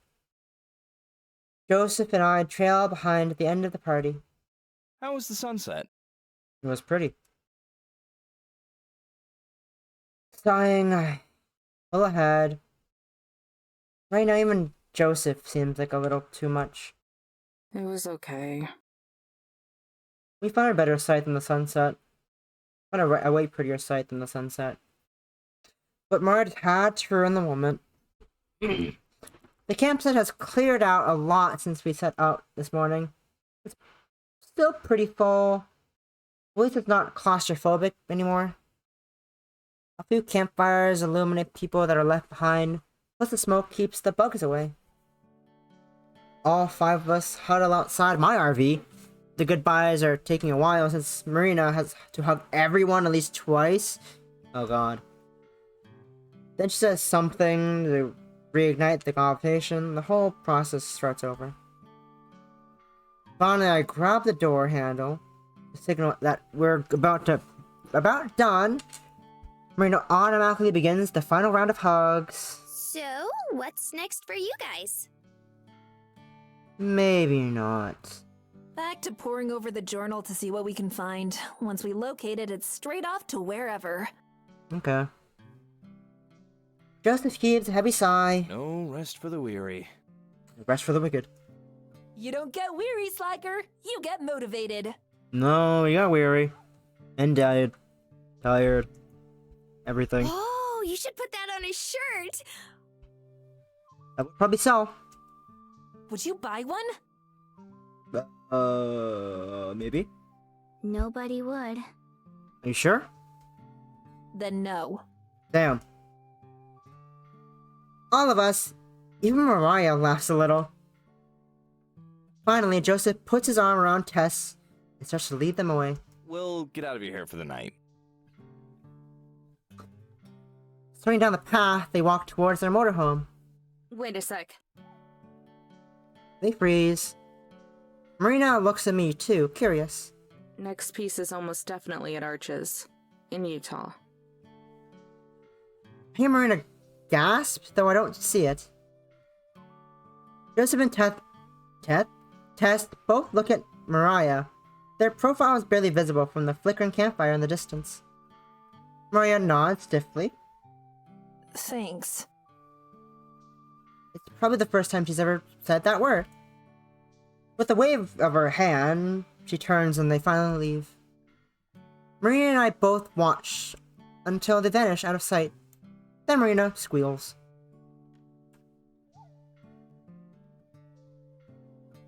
I'm so proud of you, Amber! And shocked! That was super nice of you. Yeah. Wasn't much. This one's pretty easy to figure out when you take the time. I'd probably save them half an hour at best. Still, it's the thought that counts. I guess. Why'd you do it, though? Maybe you're rubbing off on me, Marina. Someone's gotta take care of them after all. And look how I pretend to scratch an itch on my cheek. They're not that bad.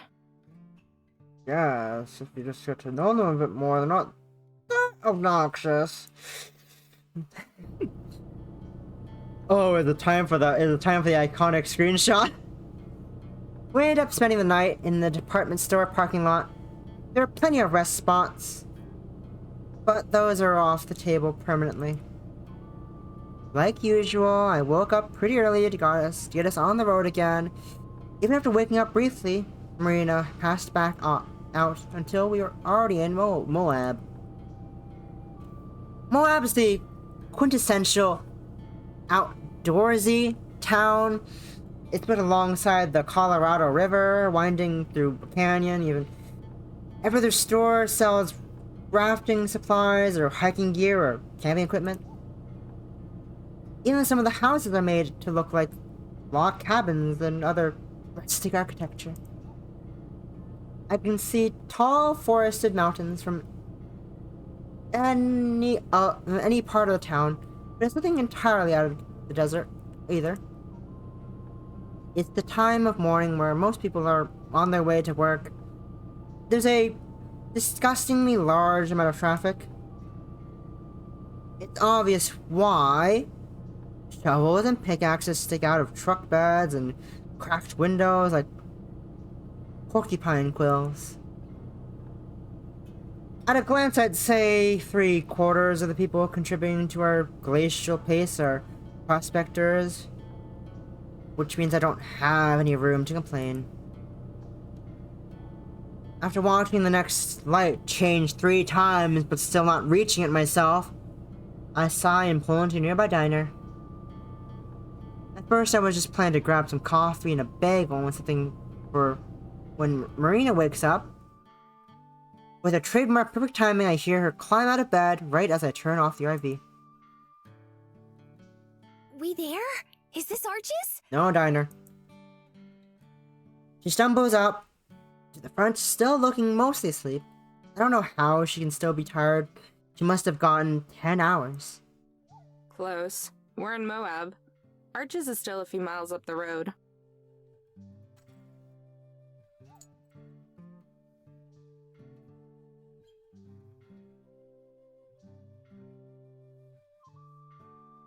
Okay. Oh, why'd we stop? For fun. 'Cause I'm hungry, and traffic's practically stalled. It could be lunchtime before we get there. Why do you want to sleep 10 hours and still be sleepy? Awesome, that sounds counterintuitive. You were just gonna eat without me? No, I was gonna get you something to eat. Even though her grogginess, she sounds shocked and offended. I was gonna grab you something to go, but I will eat without you if you don't get ready fast. Meanie. Yeah. Complain about me once you're dressed. Yeah. Oh, wow, people are... Oh, so many people are alive. Oh my god. What am I gonna do with my life? I can see the start of a smile as she turns back to get ready. I inspect my nails while I wait. A few minutes later, she hops up front like the Easter Bunny, chipper as ever. It's like your energy is stored in your outfit or something. You get dressed and wake right up. Rena puts on airs. I don't know what you mean. I'm always cheerful and alert. Uh-huh. Did you know that you snore? Her pretense is dropped in a flash. Do not! You do. I lead the way out of the RV. Do not. Loud. Like an elephant seal. Marina blusters about for a retort, while I just wait by the door laughing. She makes a hump noise as she passes me by. Crossing the parking lot, still, she holds the door for me as we go to the diner. Hello. There's a seat yourself sign up near the front, along with a stack of menus. I grab 2 off the top. Do you need a kid's menu? With the crayons? I'm just teasing her more, but her face lights up. Oh, they have those? Yeah, give me one. Ma'am? Bruh. Mentally face palming, I also take a coloring sheet and cup of crayons. You will find a booth by the window near the middle of the restaurant, between a family of 4 and a couple around our age. It might be the only empty spot in the whole place. I'm sorry, it's packed? While I look over the breakfast specials, I guess it makes sense why it's packed, Rena eagerly begins to color. She's got a dark green, 2 shades of red, blue, and a yellow crayon. Of course, they're worn down to being practically round at the bottoms, which makes it hard for her to stay inside the lines. When I shift my legs, I accidentally bump the table with my foot and cause her to make a large green streak across the personified egg as she is coloring. Oops, sorry. It's okay. What is it they say? There are no mistakes in art, just happy accidents? Yes. Something like that. Why green? Why not? Do you not see what I'm coloring here? Sam I Amber?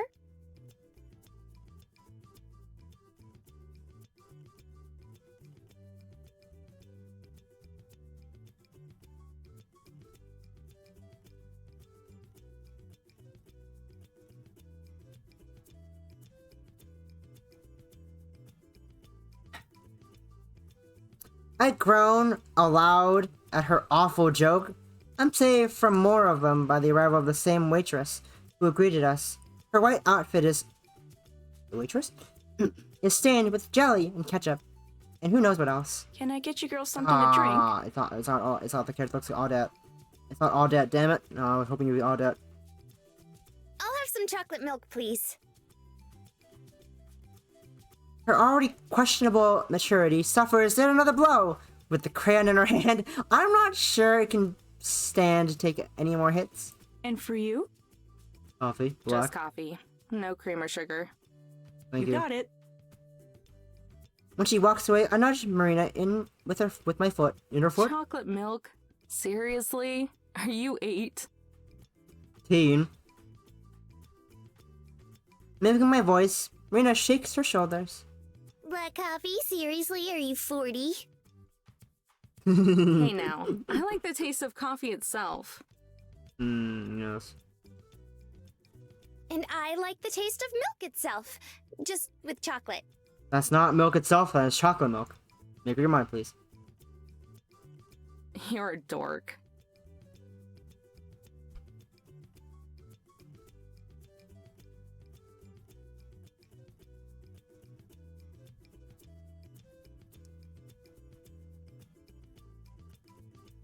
But you love me. He turns back in a singing voice. I know what she means, but I still cause a small lump form in my throat. I swallow, trying to pretend that she didn't hit a little too close to home. Adorkable. To you. I watch her while she goes back to coloring human/breakfast hybrids. Her lips are pursed in concentration, and there's a little gleam of white as she bites the edge of one of her lips. Seems she's really focused. Surprisingly, she mostly manages to stay inside the lines of the picture. Rather than trying to use the dull tip, she's switched to the flat, round ends. Use the edge for more precision. It's kind of working? Without looking up, she starts to chat again. So, where do we start looking today, Captain? Oh, you finally acknowledge me as captain then, huh? I figured you deserve a turn. Just this once. Thanks. I'll try not to let you down. Anyway, I have no idea. Damn. You said you think it's by one of the arches, right? Well, yeah, but that doesn't really narrow it down. Pause your coloring. She looks up at me. It doesn't? Nah. Have you ever seen any pictures of the park?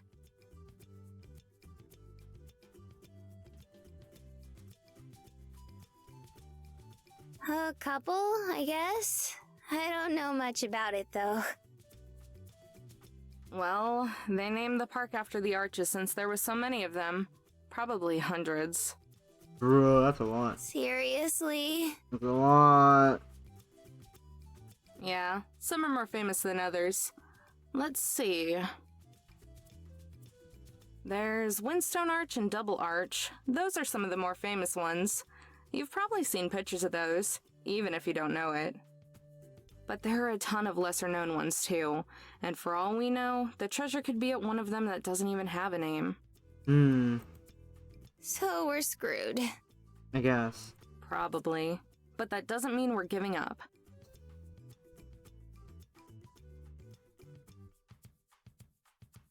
Rena nods with satisfaction, either at my words or the slice of blue ham she just finished coloring. I don't want to lose twice in a row, so I figure we'll go and look around and see if there are any clues.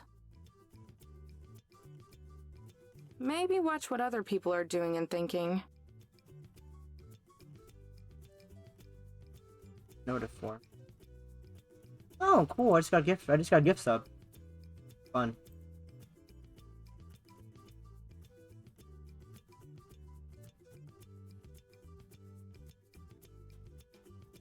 Mira nods along, but she has a zoned out look that tells me she's not really listening, rather she seems to be staring past me.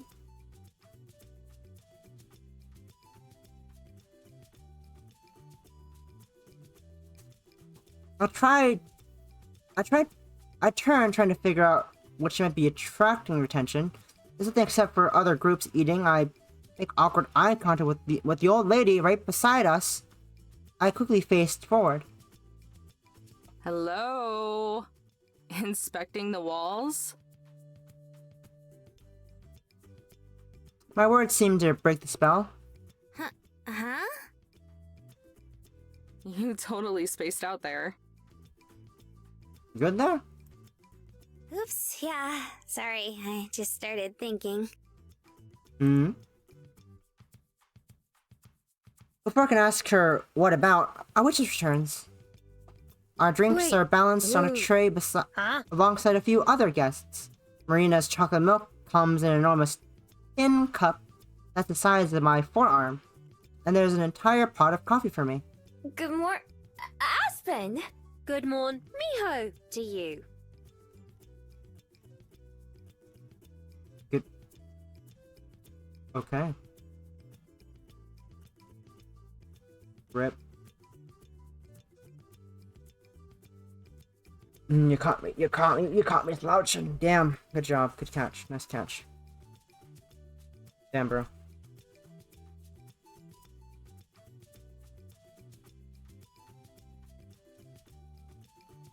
Let me casually figure out who I'm gonna raid after this in like less than an hour. Lol. There's two people streaming. I don't know. Is one person's playing Pokemon? I'm not sure if the other person's gonna do yet. They're just chatting right now. Anyways, just set them both down on the table between us. You girls ready to order? Mm-hmm. Whoops! I haven't looked through the menu once. I flipped through it real quick, settling on a standard meal. You good? Marina nods. I'll have the gentleman's breakfast with bacon, eggs over medium, and sourdough toast. Mmm. I don't know what half those words mean. And for you? I'll have the chocolate chip pancake platter with scrambled eggs. You want the kids' meal or the regular? Yes. I choke on my tree because I laugh and feel Marina's foot crash into mine, whimpering at that and the dribble of coffee on my chin. I massage my shin beneath the table. Marina frowns at me and the waitress gives me a strange look. The typical angelic expression returns to Marina's face. Returns as Marina places her order. The regular, please and thanks. Sure not the I'll kids have that menu? out for you pretty soon. Not the kids one? Once again, she heads back to the kitchen, heels clicking against the tile floor. Then she's out of sight. When she's out of sight, Marina begins a flurry of kicks in my shins. Though these ones aren't as hard as enough to hurt. Scurrying backwards in my seat, I draw my legs up close to me. Rude! Rude! I didn't say anything! Come on. You were asking for it with the food and the milk. The waitress asking that was just the icing on the cake. The pancake. Pancake. It's not my fault you sophisticated adults don't appreciate chocolate like I do. You have a bigger sweet tooth than anyone I've ever met. adults. Seriously, how many cavities have you had? Oh, the None. cavities. I brush my teeth twice a day, every day. The last time I went to the dentist, he said my teeth were so shiny he could see his reflection in them. How many years was that? And when was that?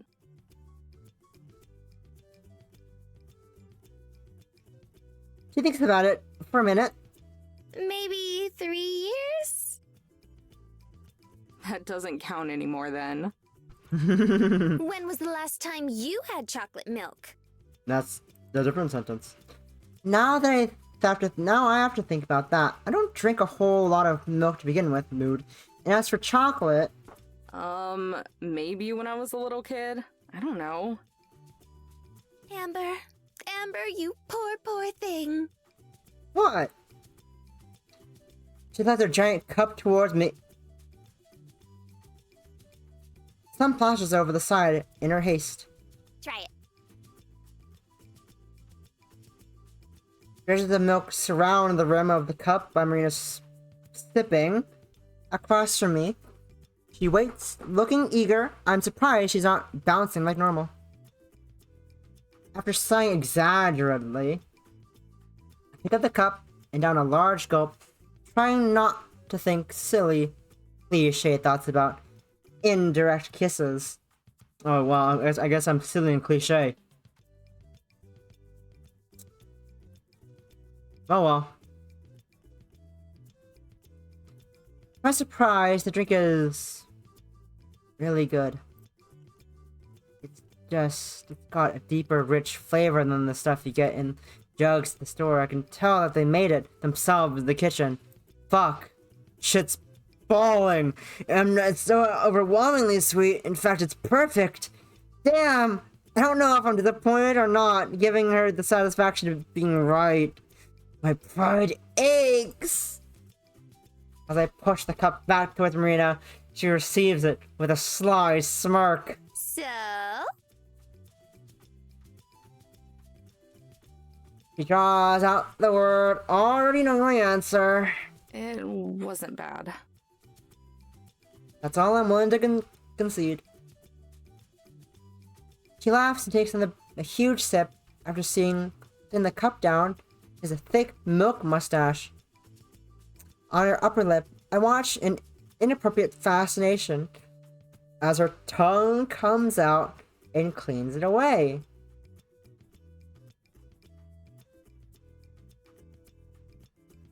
Marina grabs the sheet she was coloring and then pushes that over to me as well. Wanna color something?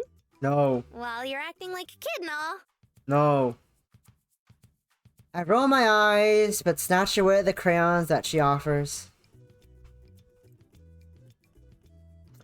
Most of the picture, all of them breakfast food with faces and dated outfits, have already been colored in. There's a stylish looking piece of bread with a dress and a wig that's still blank, though I color the dress with the green crayon as lightly as I can, and use the lighter shade of red for the hair. When I'm done, I hold up the page to show Marina. It's you. She leans in. Huh? The colors. Look, you're toast. She claps it backwards as if my pun physically wounded her. She shakes her head and looks down while I cackle, while I crack up. That was even worse than Sam I Amber. Uh-huh. You better step up your game some. Hey! Puns. Boggers. Please, stop. Never. I don't plan to. The thing that saves her is the arrival of our waitress right then. It's pretty fast service considering how busy this place is. Keeping it style with our oversized beverages. The portions are enormous. Ooh. Plate of Marina's pancakes are served on is so large it looks like it could have been used as a shield back in medieval times. And the pancakes form a tower that's probably half a foot tall. My own meal arrives on a similar giant plate. We have to scramble and move our drinks around just to make room. There's hardly any empty space. Can I get you girls anything else? I think we're good. I mean, I shake her head, but I look down at the table as I mumble. Can I get a glass of chocolate milk, please? As the waitress departs yet again, I glance over, prepared for the inevitable teasing, but instead Marina just stares at her food, dumbstruck. Maybe I should have gotten the kid size. Maybe we...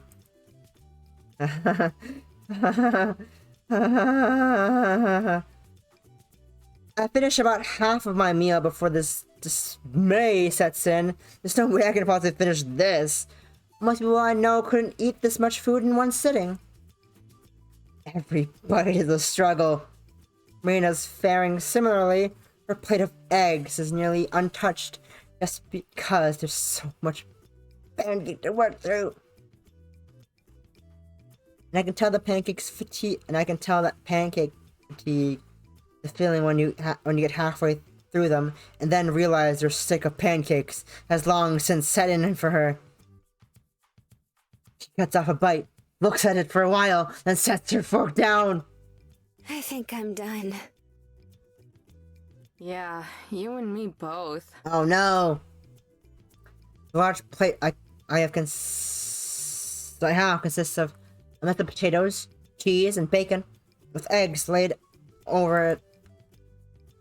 And then, of course, there was the toast fruit, and sausage, which each got their own smaller plate. I'd have ordered from the kids menu too if I'd known this was how it would be. I don't think I'll ever want pancakes again. Once I don't have any snarky remark, anyone would be sick of them after what she just went through. We'll get some boxes to go. At least we'll have food for a week now if we ever get stranded. That's good. After our waitress brings us our bill and styrofoam containers, we head back into the RV. It looks like traffic hasn't gotten much better in the 40 minutes we've been out of it. Cars are still pressed bumper to bumper. Sidewalks are all also full with swarms of pedestrians, making better time than the traffic. I wonder if it's always this busy or if people are dead or deciding not to drive. Once we're ready to go, I take us over to the edge of the parking lot. I expected the constant stream of cars makes it impossible for us to get out. I watched impatiently as an opening in traffic, but can't see anyone for miles. Oh, come on!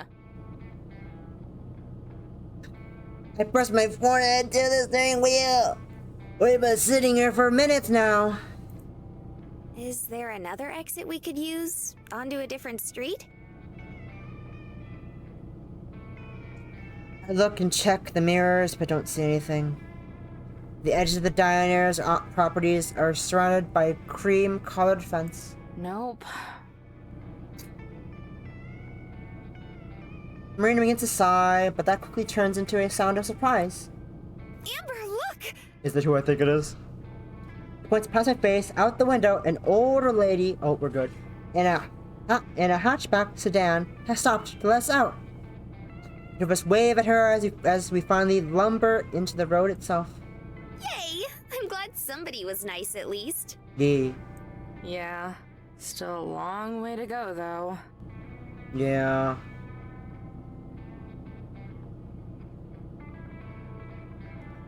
The long line of cars extends as far as I can see before it finally goes out of sight into a bend in the road. Why do you think it's so much busier here than the other places we've been? Probably because it was one of the most, the other obvious solutions, also how difficult it is to find it. Arches is one of the most popular national parks. Like, when you think of parks in the US, you think of Arches and the Grand Canyon and Yosemite. That kind of thing. I see.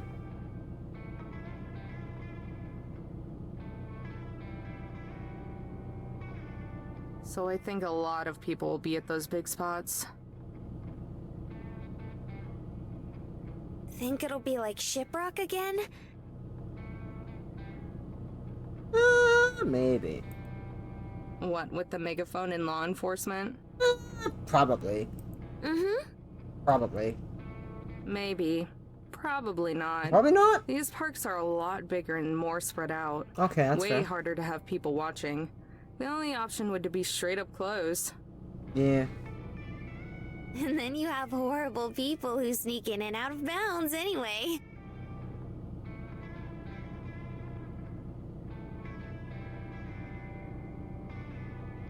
Yeah, exactly. Who would ever do that? Nobody we know, that's for sure.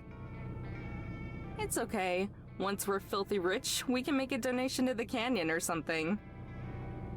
Let's just buy the canyon and pay to have everything reconstructed. Yeah, why not? Fuck it. Perfect. Yeah. Future plans. Hey, hey, that's cute. That's cute. I'm gonna put. That's cute. They're already planning a future together. Oh my god, it's fucking adorable. It takes a while, but we finally make it past all the stoplights. But it's still slow going. Or at least it's steady. Maybe 15 minutes past crawling through the town before things start to pick up. Still a couple miles away, I can finally see the exit of the park itself. Exit for the park itself. Some people continue past, staying on the highway, but most of us are in line for Arches. At least there's a whole lane for people like us.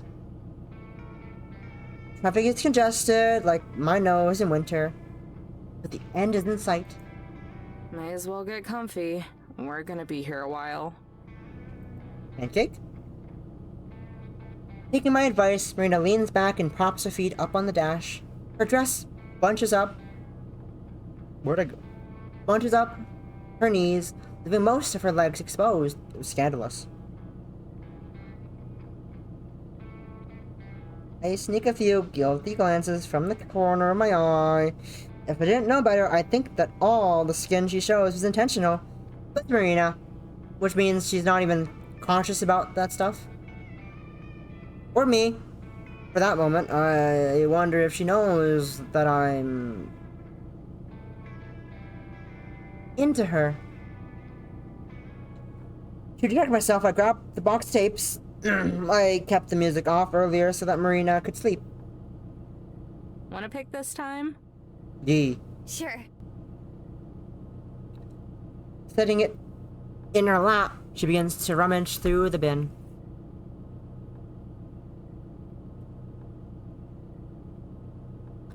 I'm pretty sure she knows all the music I have by now. We've listened to every tape at least once, and I have an okay feel for what she likes and what's not.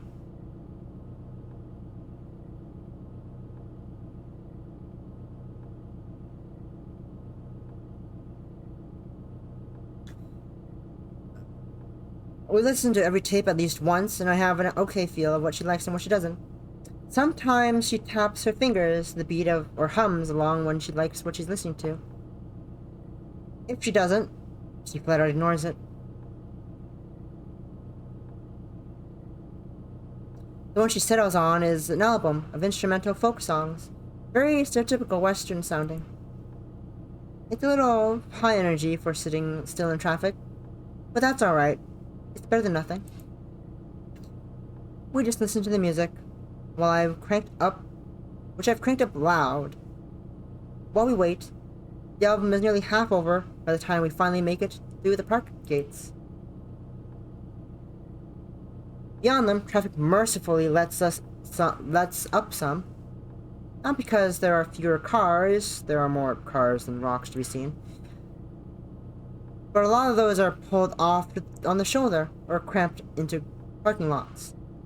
Nearly every inch of pavement that doesn't have a car on it is a person instead. Also, there are different trails and forks in the road, so not everyone is going the same direction. Being able to drive without having to tap the brakes every couple of seconds is a relief. A pickup truck towing a trailer pulls off the shoulder ahead, back onto the road, so I take his spot. Putting it in park, I take a swig of stone cold coffee. Cold Wanna stone grab coffee. The pamphlets? She has a couple of brochures back at the diner. They don't have a whole lot of info, but they're a starting point. Oh! Rena retrieves them and spreads them on the table like puzzle pieces. Alongside them is the journal. It's fine. Lost all strength, and the pages are just flop around. So, the journal says that it's buried between two things. Right, but something out of the way. Looking out the windshield and the expanses beyond, there's a lot that could be considered out of the way. It'd have to be something memorable, or else he'd come back and have no idea where to go. Mm-hmm. And anything memorable is probably gonna be something popular, right? Exactly, yeah. She flips through some of the pamphlets. They all have the same information on the same landmarks, just with slightly different pictures. Wait. Hmm? She's about to toss one of them, but it catches my eye. Hand me that. Rena passes over the brochure, and I turn to one of the inner pages. There's only one picture, and a longer paragraph. Text I've read aloud. One of the most famous landmarks in all of the park, Double Arch is a fan favorite, recognizable for its two elegant curves. Double Arch can be accessed via a short hike and is open to exploration. I had a feeling it would be double arch, like when she mentioned it earlier. Double arch. It piqued my interest. I hold the flyer so that she can see the picture. It's just two huge arches of stone, connected at one side, but either side perpendicular to each other. She snatches it out of my hand for a closer look, nearly cutting my fingers. Oh my god, you think it's between the two of these? Makes sense? That makes sense, right? You definitely remember how it looks, and it's kind of out of the way.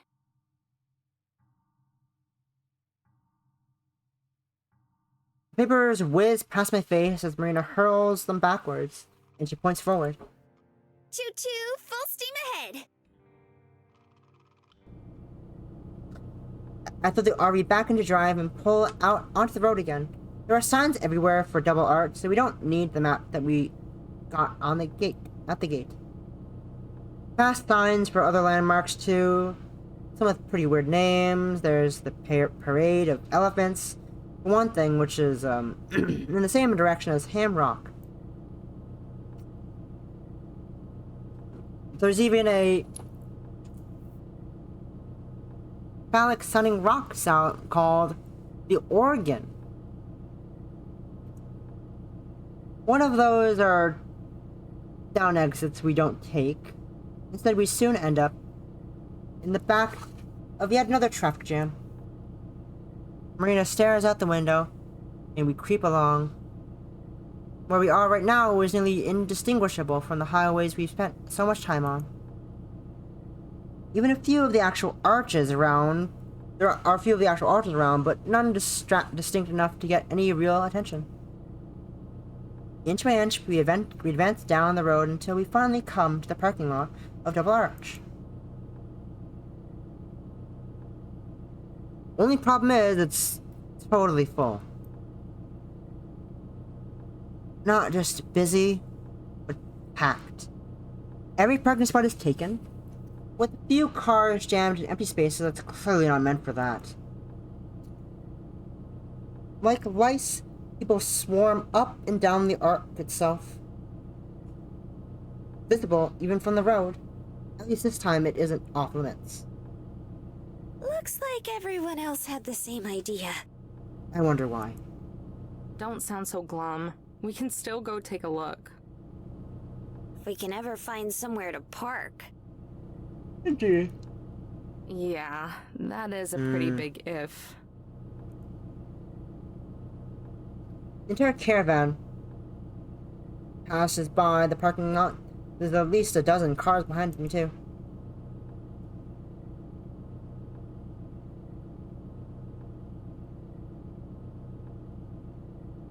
Half a mile up the road, we come across another lot. Up for a bit of walking? Yeah! Walking. I quickly take one of the remaining spaces. There are a few open ones here. Looks like most people weren't as willing to walk as Marina is. Some of the cars behind us pull in too. Hi. We opt to leave the metal detector and other equipment in the RV for now. If we see anything that looks promising, we can come back and grab it. The walk back up to Double Arch doesn't take long, and it's nice to be outdoors again.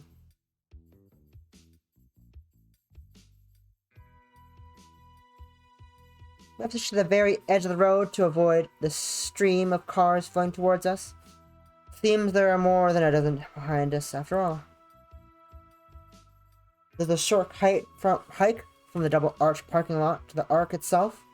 It's an easy one, and we don't even break a sweat. Up close it's obvious that there aren't many people here just to see the sights. Almost everyone is carrying a shovel or other tools. There's a pair of park rangers watching, but they don't seem to be intervening at all. They just slouch against a wood fence looking defeated. Can you imagine how big of celebrities we'd be if anyone here knew we found this shipwrecked treasure? I whisper as quietly as I can to Marina. Right? I was thinking about that earlier. I kinda wanted to show off, but that's probably not a good idea. Probably not. We get it stolen. Like anyone would believe us anyway. But you don't want to have your face all over the New York Times as one of the girls who found the treasure? Being in the local newspaper is on my bucket list. But pretty big, Marina. And my friends from school would totally have a heart attack when they found out. But don't they always say to keep it a secret if you win the lottery? Exactly. Yeah. Otherwise, people will never leave you alone. You'll get all sorts of messages from people you used to know or long-lost relatives. Yes. I have enough not lost relatives to deal with. Indeed. Plus, I don't want to get kidnapped and held for ransom or something like that. Definitely not that. That's not sound good. Don't do that, Marina. What We about need you? No way. I'm just gonna quietly retreat into one of my 3 mansions when all this is over. 3 mansions. Oh, you're only gonna buy 3? That's a lot. Only 3? Yeah, gotta save the rest for my 14 new motorhomes after all. Here goes. Do I get to drive one of them? Maybe. Why not? But you could buy your own, you know. Where's the fun in that? No way! I'll just come bother you if I need one. We've gotten as close to the arc as we can. The mob of sweaty people is too thick for us to push our way through. There are dozens of people sweeping over the dusty ground with metal detectors.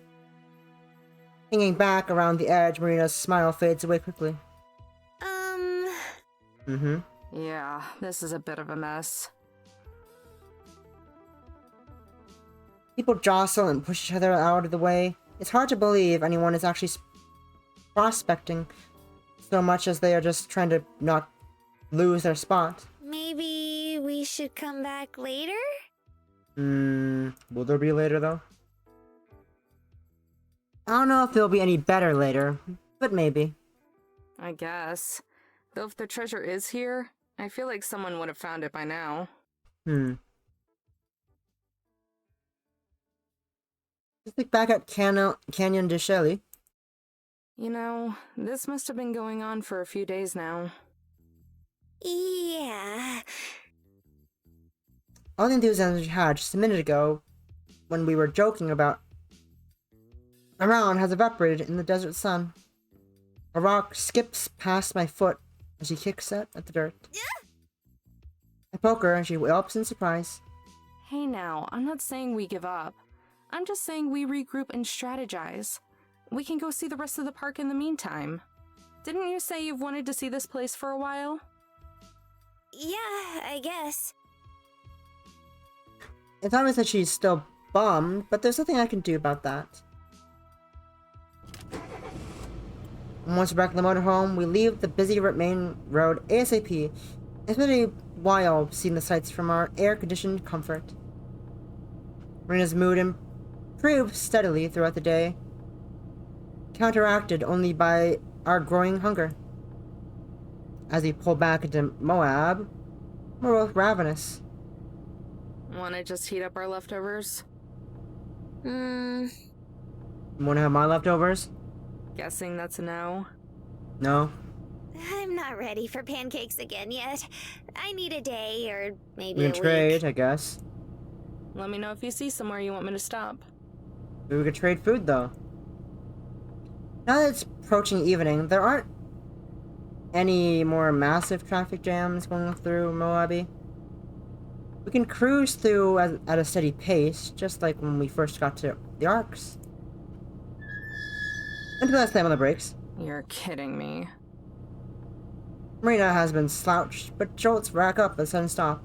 What happened? Just a few feet ahead of us, in the parking lot of the diner we ate at this morning, is Mariah's motorhome. Look at that. It's them. I point, and Marina leans forward, and she recognizes the RV, and she grins. Should we go see them? What? No way! That's extra reason to avoid that place. But Amber, maybe we could see about teaming up for the treasure here or something.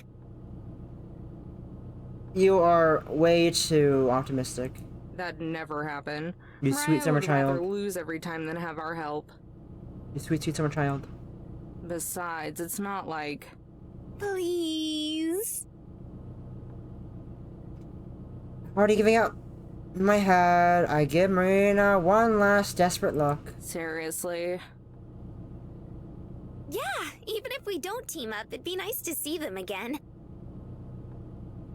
Fine. Not sure if nice is the word I'd use. Despite my muttering, I flick on my blinker and change lanes, pulling into the parking lot yet again. Hi. Late this morning, it seems pretty busy. I have to park next to Mariah's RV because it's the only open spot large enough. Marina skips out and towards the entrance while I trudge behind her. It doesn't take long to find the trio, even among all the eccentric people that the hunt has drawn. Their questionable fashion sense stands out. They have a large table near their back, bigger than the one Marina and I ate at this morning. Joseph and Tess share a bench, while Mariah spreads across the opposite side. It's probably supposed to look sultry, but it comes across more like the bench is devouring her. When she sees them, Marina scurries to the back, hand raised in greeting. I bring up the rear, still slow. Hey, guys! Hi. Tess and Joseph both wave, the latter smiling, and when he sees us, Mariah looks surprised for a second and then scowls and turns towards the wall. Feelings mutual. Hey, imagine running into you two here. Just get into town? Getting out. Nope, we've been here all day. We actually ate breakfast at this place this morning. The fucking servings are huge. Yeah, you're always a couple steps behind us, I guess. Mariah's glance is stonier than Double Arc itself. But of course she keeps looking at the wall instead of us. Joseph laughs though. Here, let's break bread. He and Tess scoop down the booth, making room for Marina promptly fills. Oh god. I'm left next to the smoldering fury that is Mariah. She moves her leg just a little, but enough for me to sit down. Thanks. Sorry to barge in on you guys like this. It's no problem. More the merrier. I warn you, the servings are huge. I hope you don't expect us to cover your bill. We're not going to. Groaning, Joe puts his hands up over Tess's ears. Would you at least try not to be a pain in the ass between the hours of 5 p.m. and 6 in the morning? It would make my life a lot easier. It's all day. Hand covers Tess's ears and gives us a blank look. She's right, though. There's no way we can afford that. Don't worry about that, we're fine. We had to dine and dash for breakfast.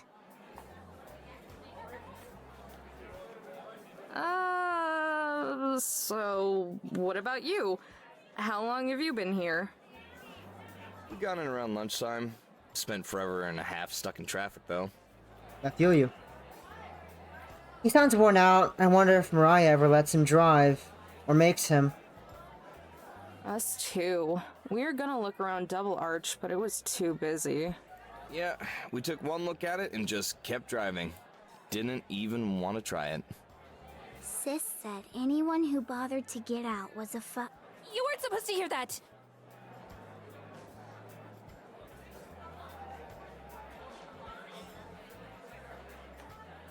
I told you, this girl hears everything. He does. Anyway, we were thinking about heading back this evening. See if it maybe cleared out some. Probably. We were gonna do that too. I was telling Amber that we should see if maybe you guys wanted to team up and we could look together. That's not happening. That's not happening. Each of us look at each other. Seems though that we ever agree on is not sticking together. No offense to you, Joe. Yeah, no offense, Joe. Just didn't wanna... You know. You know. I trail off trying to think of an excuse that That isn't, didn't want to deal with Mariah. Which is the truth. But Joseph just laughs and waves it off. Nah, I get what you mean. Don't think Mariah would be too fond of splitting the goods either. Yeah. That's the reason. Marina frowns but perks back up after just a second. Seeing a waitress comes to take our order, Marina and I are careful to order meals on the smaller side. Just sandwiches with fries. On the other hand, Mariah's order comes with a bunch of requirements as to what she can and can't be on. By the time she's made so many substitutions and extras, it's hardly resemble the item described in the menu. So, I can tell you ladies that it's not at the Parade of Elephants, and Delicate Arch was a no-go too. Think we might try Skyline next. Thank you. Good luck, I guess. I wonder how many of those the miner would have known about, though. Pretty sure this park wasn't founded till after the gold rush. Joseph shrugs. Amber knows a lot about these places. She's like an encyclopedia. I can feel my face flush, like always when she praises me. Not really. I just know bits and pieces. Still, something to be proud of. Aren't too many girls your age who care about anything that happened more than 5 years ago. That's probably true. That makes sense. It's really nothing special. I just spent a lot of time on the road when I was younger. That's so. Yeah. I appreciate his leaving it as an open-ended question, rather than prying. Marina looks at me, eyes wide, probably to see if I'm about to cry or something. I try to be nonchalant. Yeah, until I was in middle school. My grandpa used to drive me all over the country. Sounds like a fun time. It was. Past tense. It was. Oh. He, Guess there's no point hiding it. Plus, Joseph has this kind of disarming air to him, like he exudes calmness. passed away a little while ago. Still a little... I tap my throat, hoping that gets my point across. It does. Joseph nods. I'm sorry for your loss. I know how hard that can be. Thanks. Marina's eyes flick between me and Joseph. She must be pretty worried.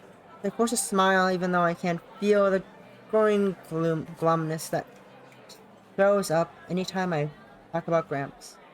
Meeting this dork has helped a lot, though. It sure has. I dig my chin towards Marina, but looks shocked as if I could have been talking about anyone else. It's been a while moping around before that. Family is good. Fine. It is good, Tess, even though your sister's a bitch.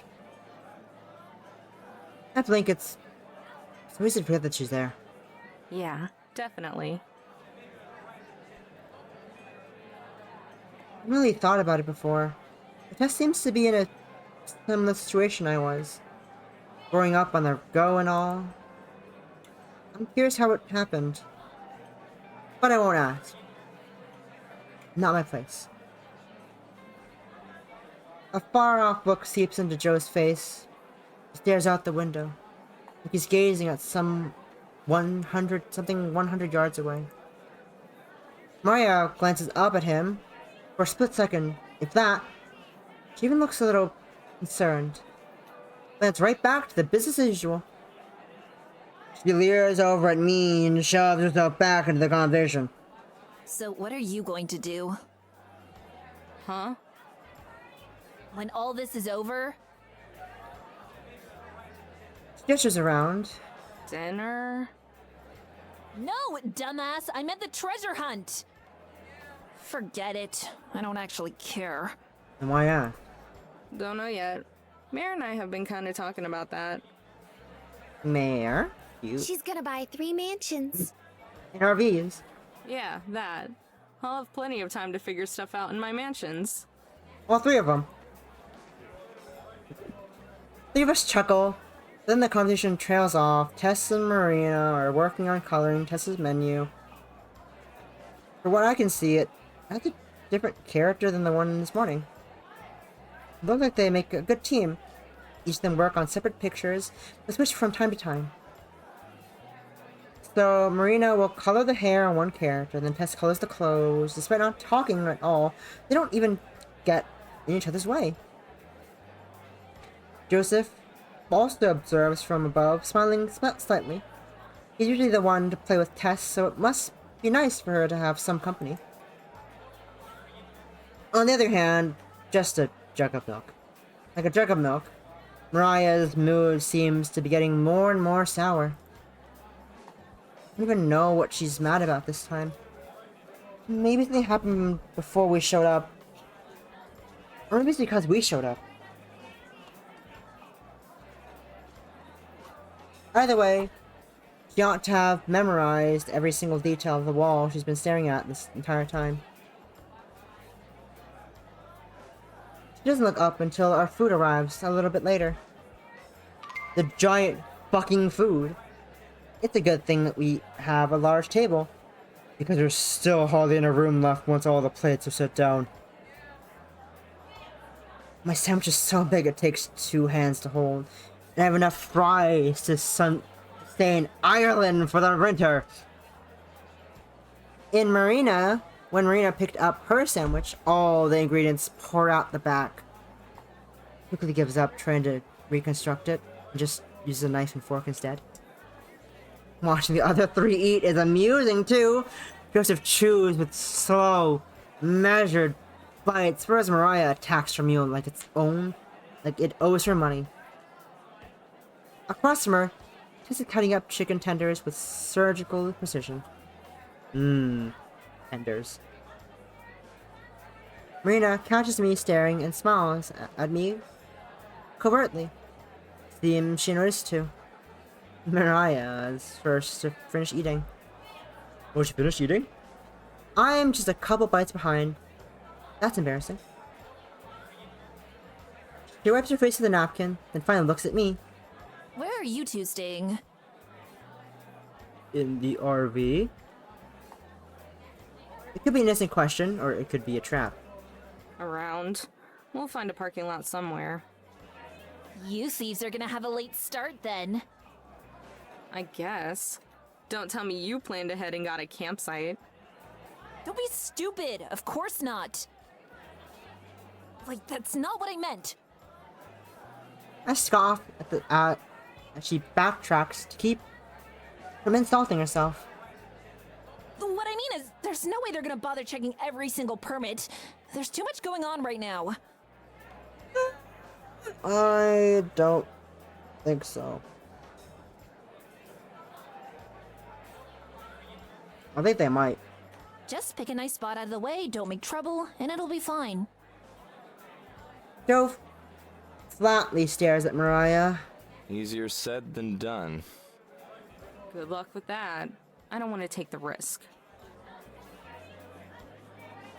On foot, if you're trespassing and get caught, most of the time you'll just get thrown out. I don't want our license plates getting written down or something if we were to do what she suggests. Mariah shrugs. Suit yourself. Don't say I didn't never try to help you. I didn't, never. Didn't ever. You ever camp here before, Amber? Sounded like you know the place. Long time ago. I don't remember a whole lot. Just good at remembering names, I guess. That's fair. Useful skill to have. Indeed. I agree. Yeah. Used to be before we'd go anywhere. Gramps and I would research the place we were going. History and stuff like that. You sure learned a lot of useful stuff from him, huh? Yeah. Yep. Always wanted to make him proud. He used to say I was a real chip off the... Old block. My words catch in my throat. Not because I'm emotional, but because I just realized something. Remembered it, rather. Mariah and Joe know it too. Mine and Mariah's eyes lock. She bolts up at my words. The other two look confused. We're leaving! But the bill!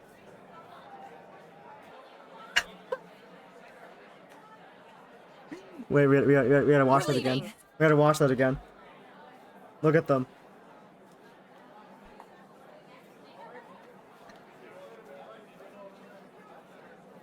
Ryan sprints for the door without paying, and I nearly yank Marina's arm out of its socket as we run to the exit. Other diners turn to watch us, but I barely noticed them. Amber, what the heck? Her voice is shaky before being jolted around. I know where the treasure is.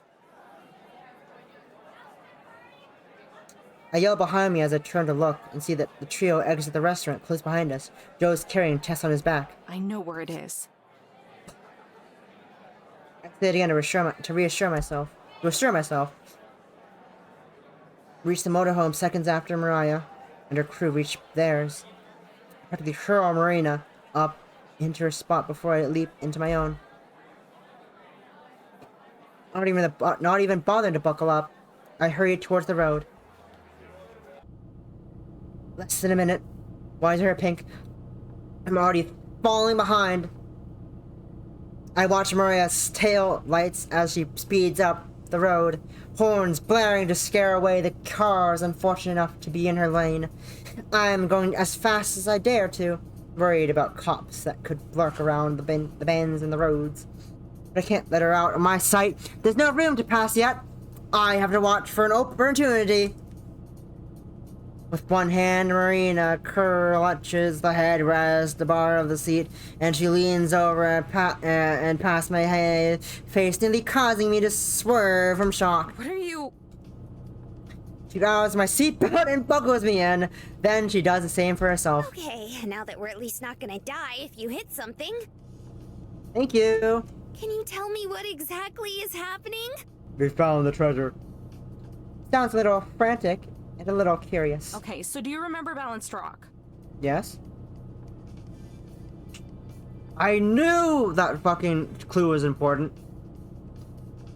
It wasn't one of the places that we visited earlier, but it's one of the spots that's in posters and lots of ads. I think so, or at least hearing about it. There used to be another really famous rock right next to it. Smaller, but a similar shape and everything. They called it Chip Off the Old Block. Huh.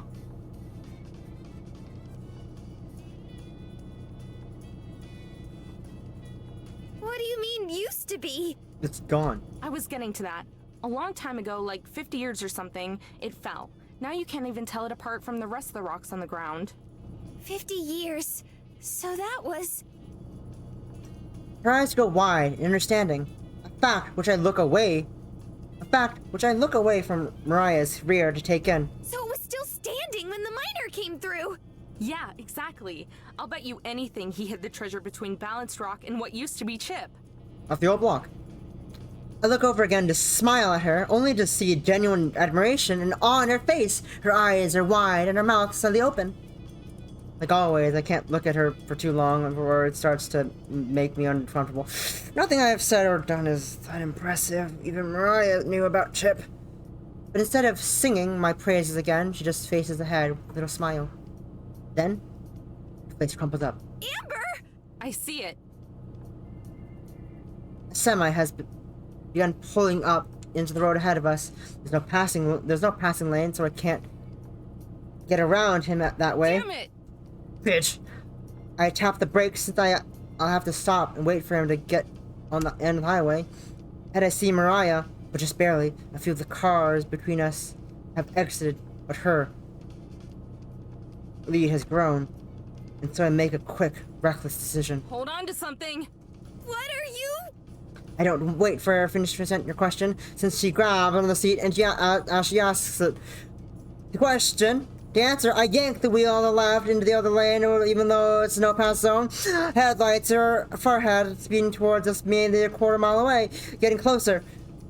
A concrete barrier prevents me from going any further to the left. I smash the gas pedal to the floor, pouring all my weight into it. Marina begins to moan with dread as the oncoming cars wandering sound. Well, the sound may be the start of my name.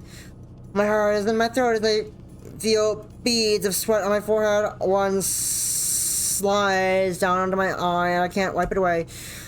Or even in the semi, Or even with the semi now, who seems to be stopping. He probably noticed me and is waiting for me to completely do a legal pass. The car ahead of us, close enough that I could see its headlights beaming. It's a maroon SUV. It's braking as they approach, but I'm still accelerating, going as fast as I can. Stop in time if I wanted to. Just like a missile, we shoot forward. At least double the speed limit now. We come even with the front of the semi, which is hardly rolling. The SUV has come to a complete stop, but we're barely at any room between the semi now. And then suddenly we're past the cab of the truck. I retch the wheel to the right, hard right, throwing us back into our own lane. We zoom past the stopped SUV, who gives me a well-deserved horn blaring. The bassy sound of the semi-horn also booms behind us, but it doesn't matter because we're okay. We didn't die. I need to breathe hits me, and I realize that I have been holding it in. A sigh, adrenaline still coursing through me. Oh my god! Her voice cracks and she starts to laugh hysterically. I do too, laughing away the anxiety of the half minute I felt mashed blood. It's not entirely over yet. Don't get too comfy. Our hands shoot back. Her hand shoots back to where she was hanging on. Uh-oh. Just ahead, Mariah still has the lead, but it's sinking quickly. I wonder if she saw what I caught up. Jamming the gas pedal down again, I stare at the narrow distance between even more. She takes the exit of the arches just a few seconds ahead of me. We blare through the entry point, flashing our passes. That rangers who barely have time to check them. My pass! Even in the darkness, there are a lot of people on the side of the road. I wonder if anyone else, same realization that we did about Chip. Mariah's starting to gain ground again, so I matched the acceleration further down, and our motorhome is newer than mine. It'd be hard for me to keep up. If I'm going to beat her, then I'll have to do it sooner. I check to make sure Mariah is still holding on tight. She is. Just a few feet ahead, behind Mariah's RV, I illegally swing into the other lane yet again. It's even more riskier because the way the road curves all around the canyon and a car could round the bend completely blindside us. Oh, that doesn't happen. By putting our vehicle on the spot, breaking Maria's looking road, field wall, failure, just in order to reflection to the lawn, front doors behind us. Let's walk from the street beside north the wheel to the right. There's a god-awful scraping of the motorhome, brushing against Maria's. Her eyes was Maria's wide. Seconds after we pull apart, my vehicle works towards us, and again there's a sound that makes me want to rip my ears off. I fight to keep control of the motorhome and stay on the road. I shook my bystanders onto the day, but all the good to them. Still neck and neck. They continue towards Don's truck. Oh, the insane luck, or divine dimension or something. The road ahead is clear. I wouldn't try to shove them off the road again, because there are all now steep drop spots that could actually be fatal. But I do have to do something to gain an edge. Just arriving seconds before her is enough. A sign visible from just a split second informs us that there are 5 miles to Balance Rock. May I?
That's all. With the force of second. The form is the third form of Dark Rock.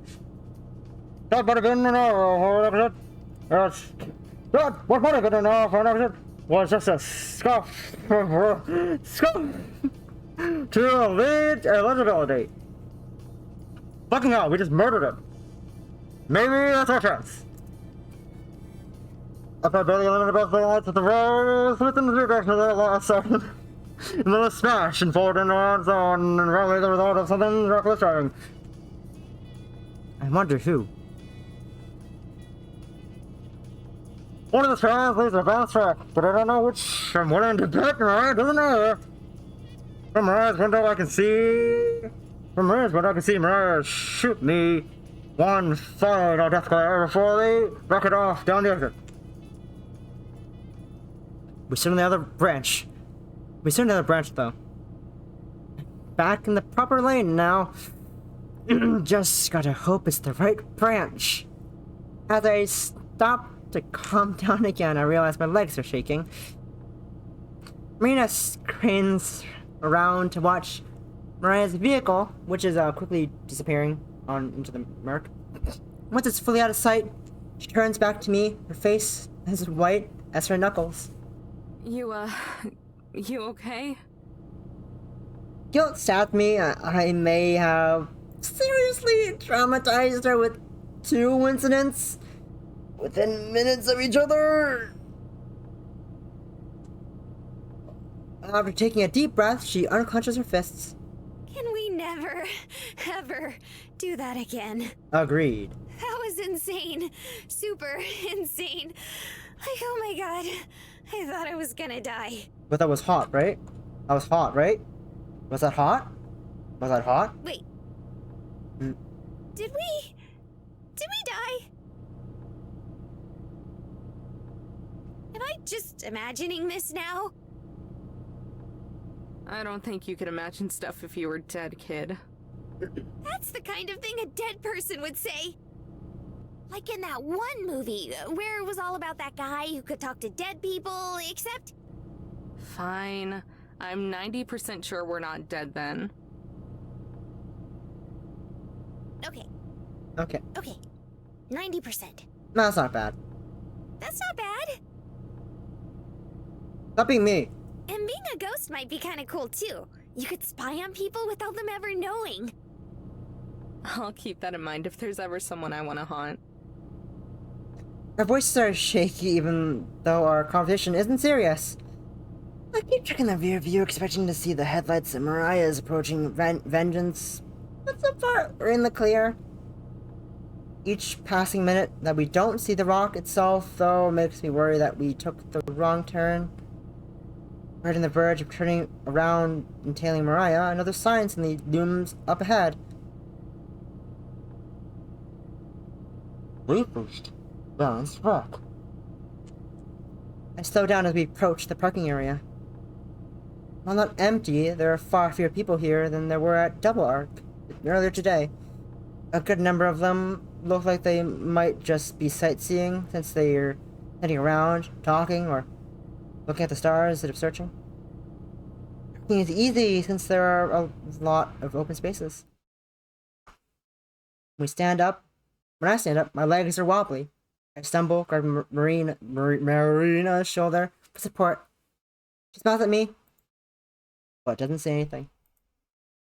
And with that riveting, exciting adventure, I must sadly end the adventure there for of Holly Blossom. You have to wait another week for the rest of it, because I need to eat. I know it was just getting out. It was just getting good, but you know that's what the sense is. You know that's where the fun is. You got a full 4.5 hours. You got half an hour more than usual. You should be happy. You should be happy. But before that, as always, let me just close the game out. Let me just make sure the game is closed properly. And let me just go to the scene called quote-unquote face cam. It's not a real face cam. Let's be honest with ourselves. We know it's not a face cam. I don't have a face cam. I need to go here. Alt. Out, not in. Stand here. Fix. I can't see my face. Love that.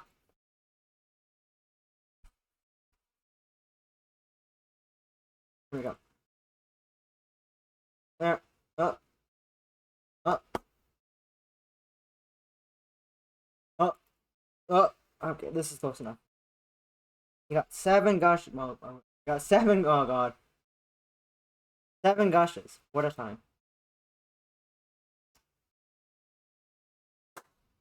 Let's do it. Oh jeez. My throat. That was so much speed talking for no reason. I did not need to do that, but I did nonetheless. Alright, let's do 1, 2, 3, 4, 5, 6, and 7. Now, what was the reset button I made as toggle? 1, 2, 3, 6, 8. 8! I found it. Now, reset camera was... What was reset camera again? 3. It was 3. Let me sit back down. Chair, move, please. Thank you. Sit back down. Press 6. Alright, with that, hope you enjoyed Highway Blossoms and my dying throat from reading that fast. I'm debating whether or not I feel like doing an art stream, doing some art after I finish eating. I don't know. I'd say I would keep you posted, but I would not do that because I just stream impulsively. Like the first art stream I did literally right after I got off work. But hope you all enjoyed Sapphic Sunday. Thanks for hanging. Thanks for all the hydrates and all that jazz. Hope you all have a lovely evening. Hope you all enjoy the mint chocolate rabble playing some nice limbo. Say hi for me and all that jazz. Tomorrow, if depending on if I do an art stream later today after I finish eating, and if I haven't finished arting yet by then, tomorrow I will do an art stream. We'll see. Tomorrow, tentative art stream. We'll see. Again, also later today, tentative art stream. I don't know when. Maybe I will. I really want to finish art. I really want to continue doing the art. So maybe I will after I finish eating. We'll see. Or maybe roughly around 9 p.m. EST. And all that jazz. Hope you all have a good Sapphic Sunday. Thanks for hanging out. I'll see you earliest later today in like 2 hours-ish. Latest tomorrow, I guess. 3 p.m. EST. Because why not? And, yeah. Thanks for hanging. Bye-bye. Where's my end screen?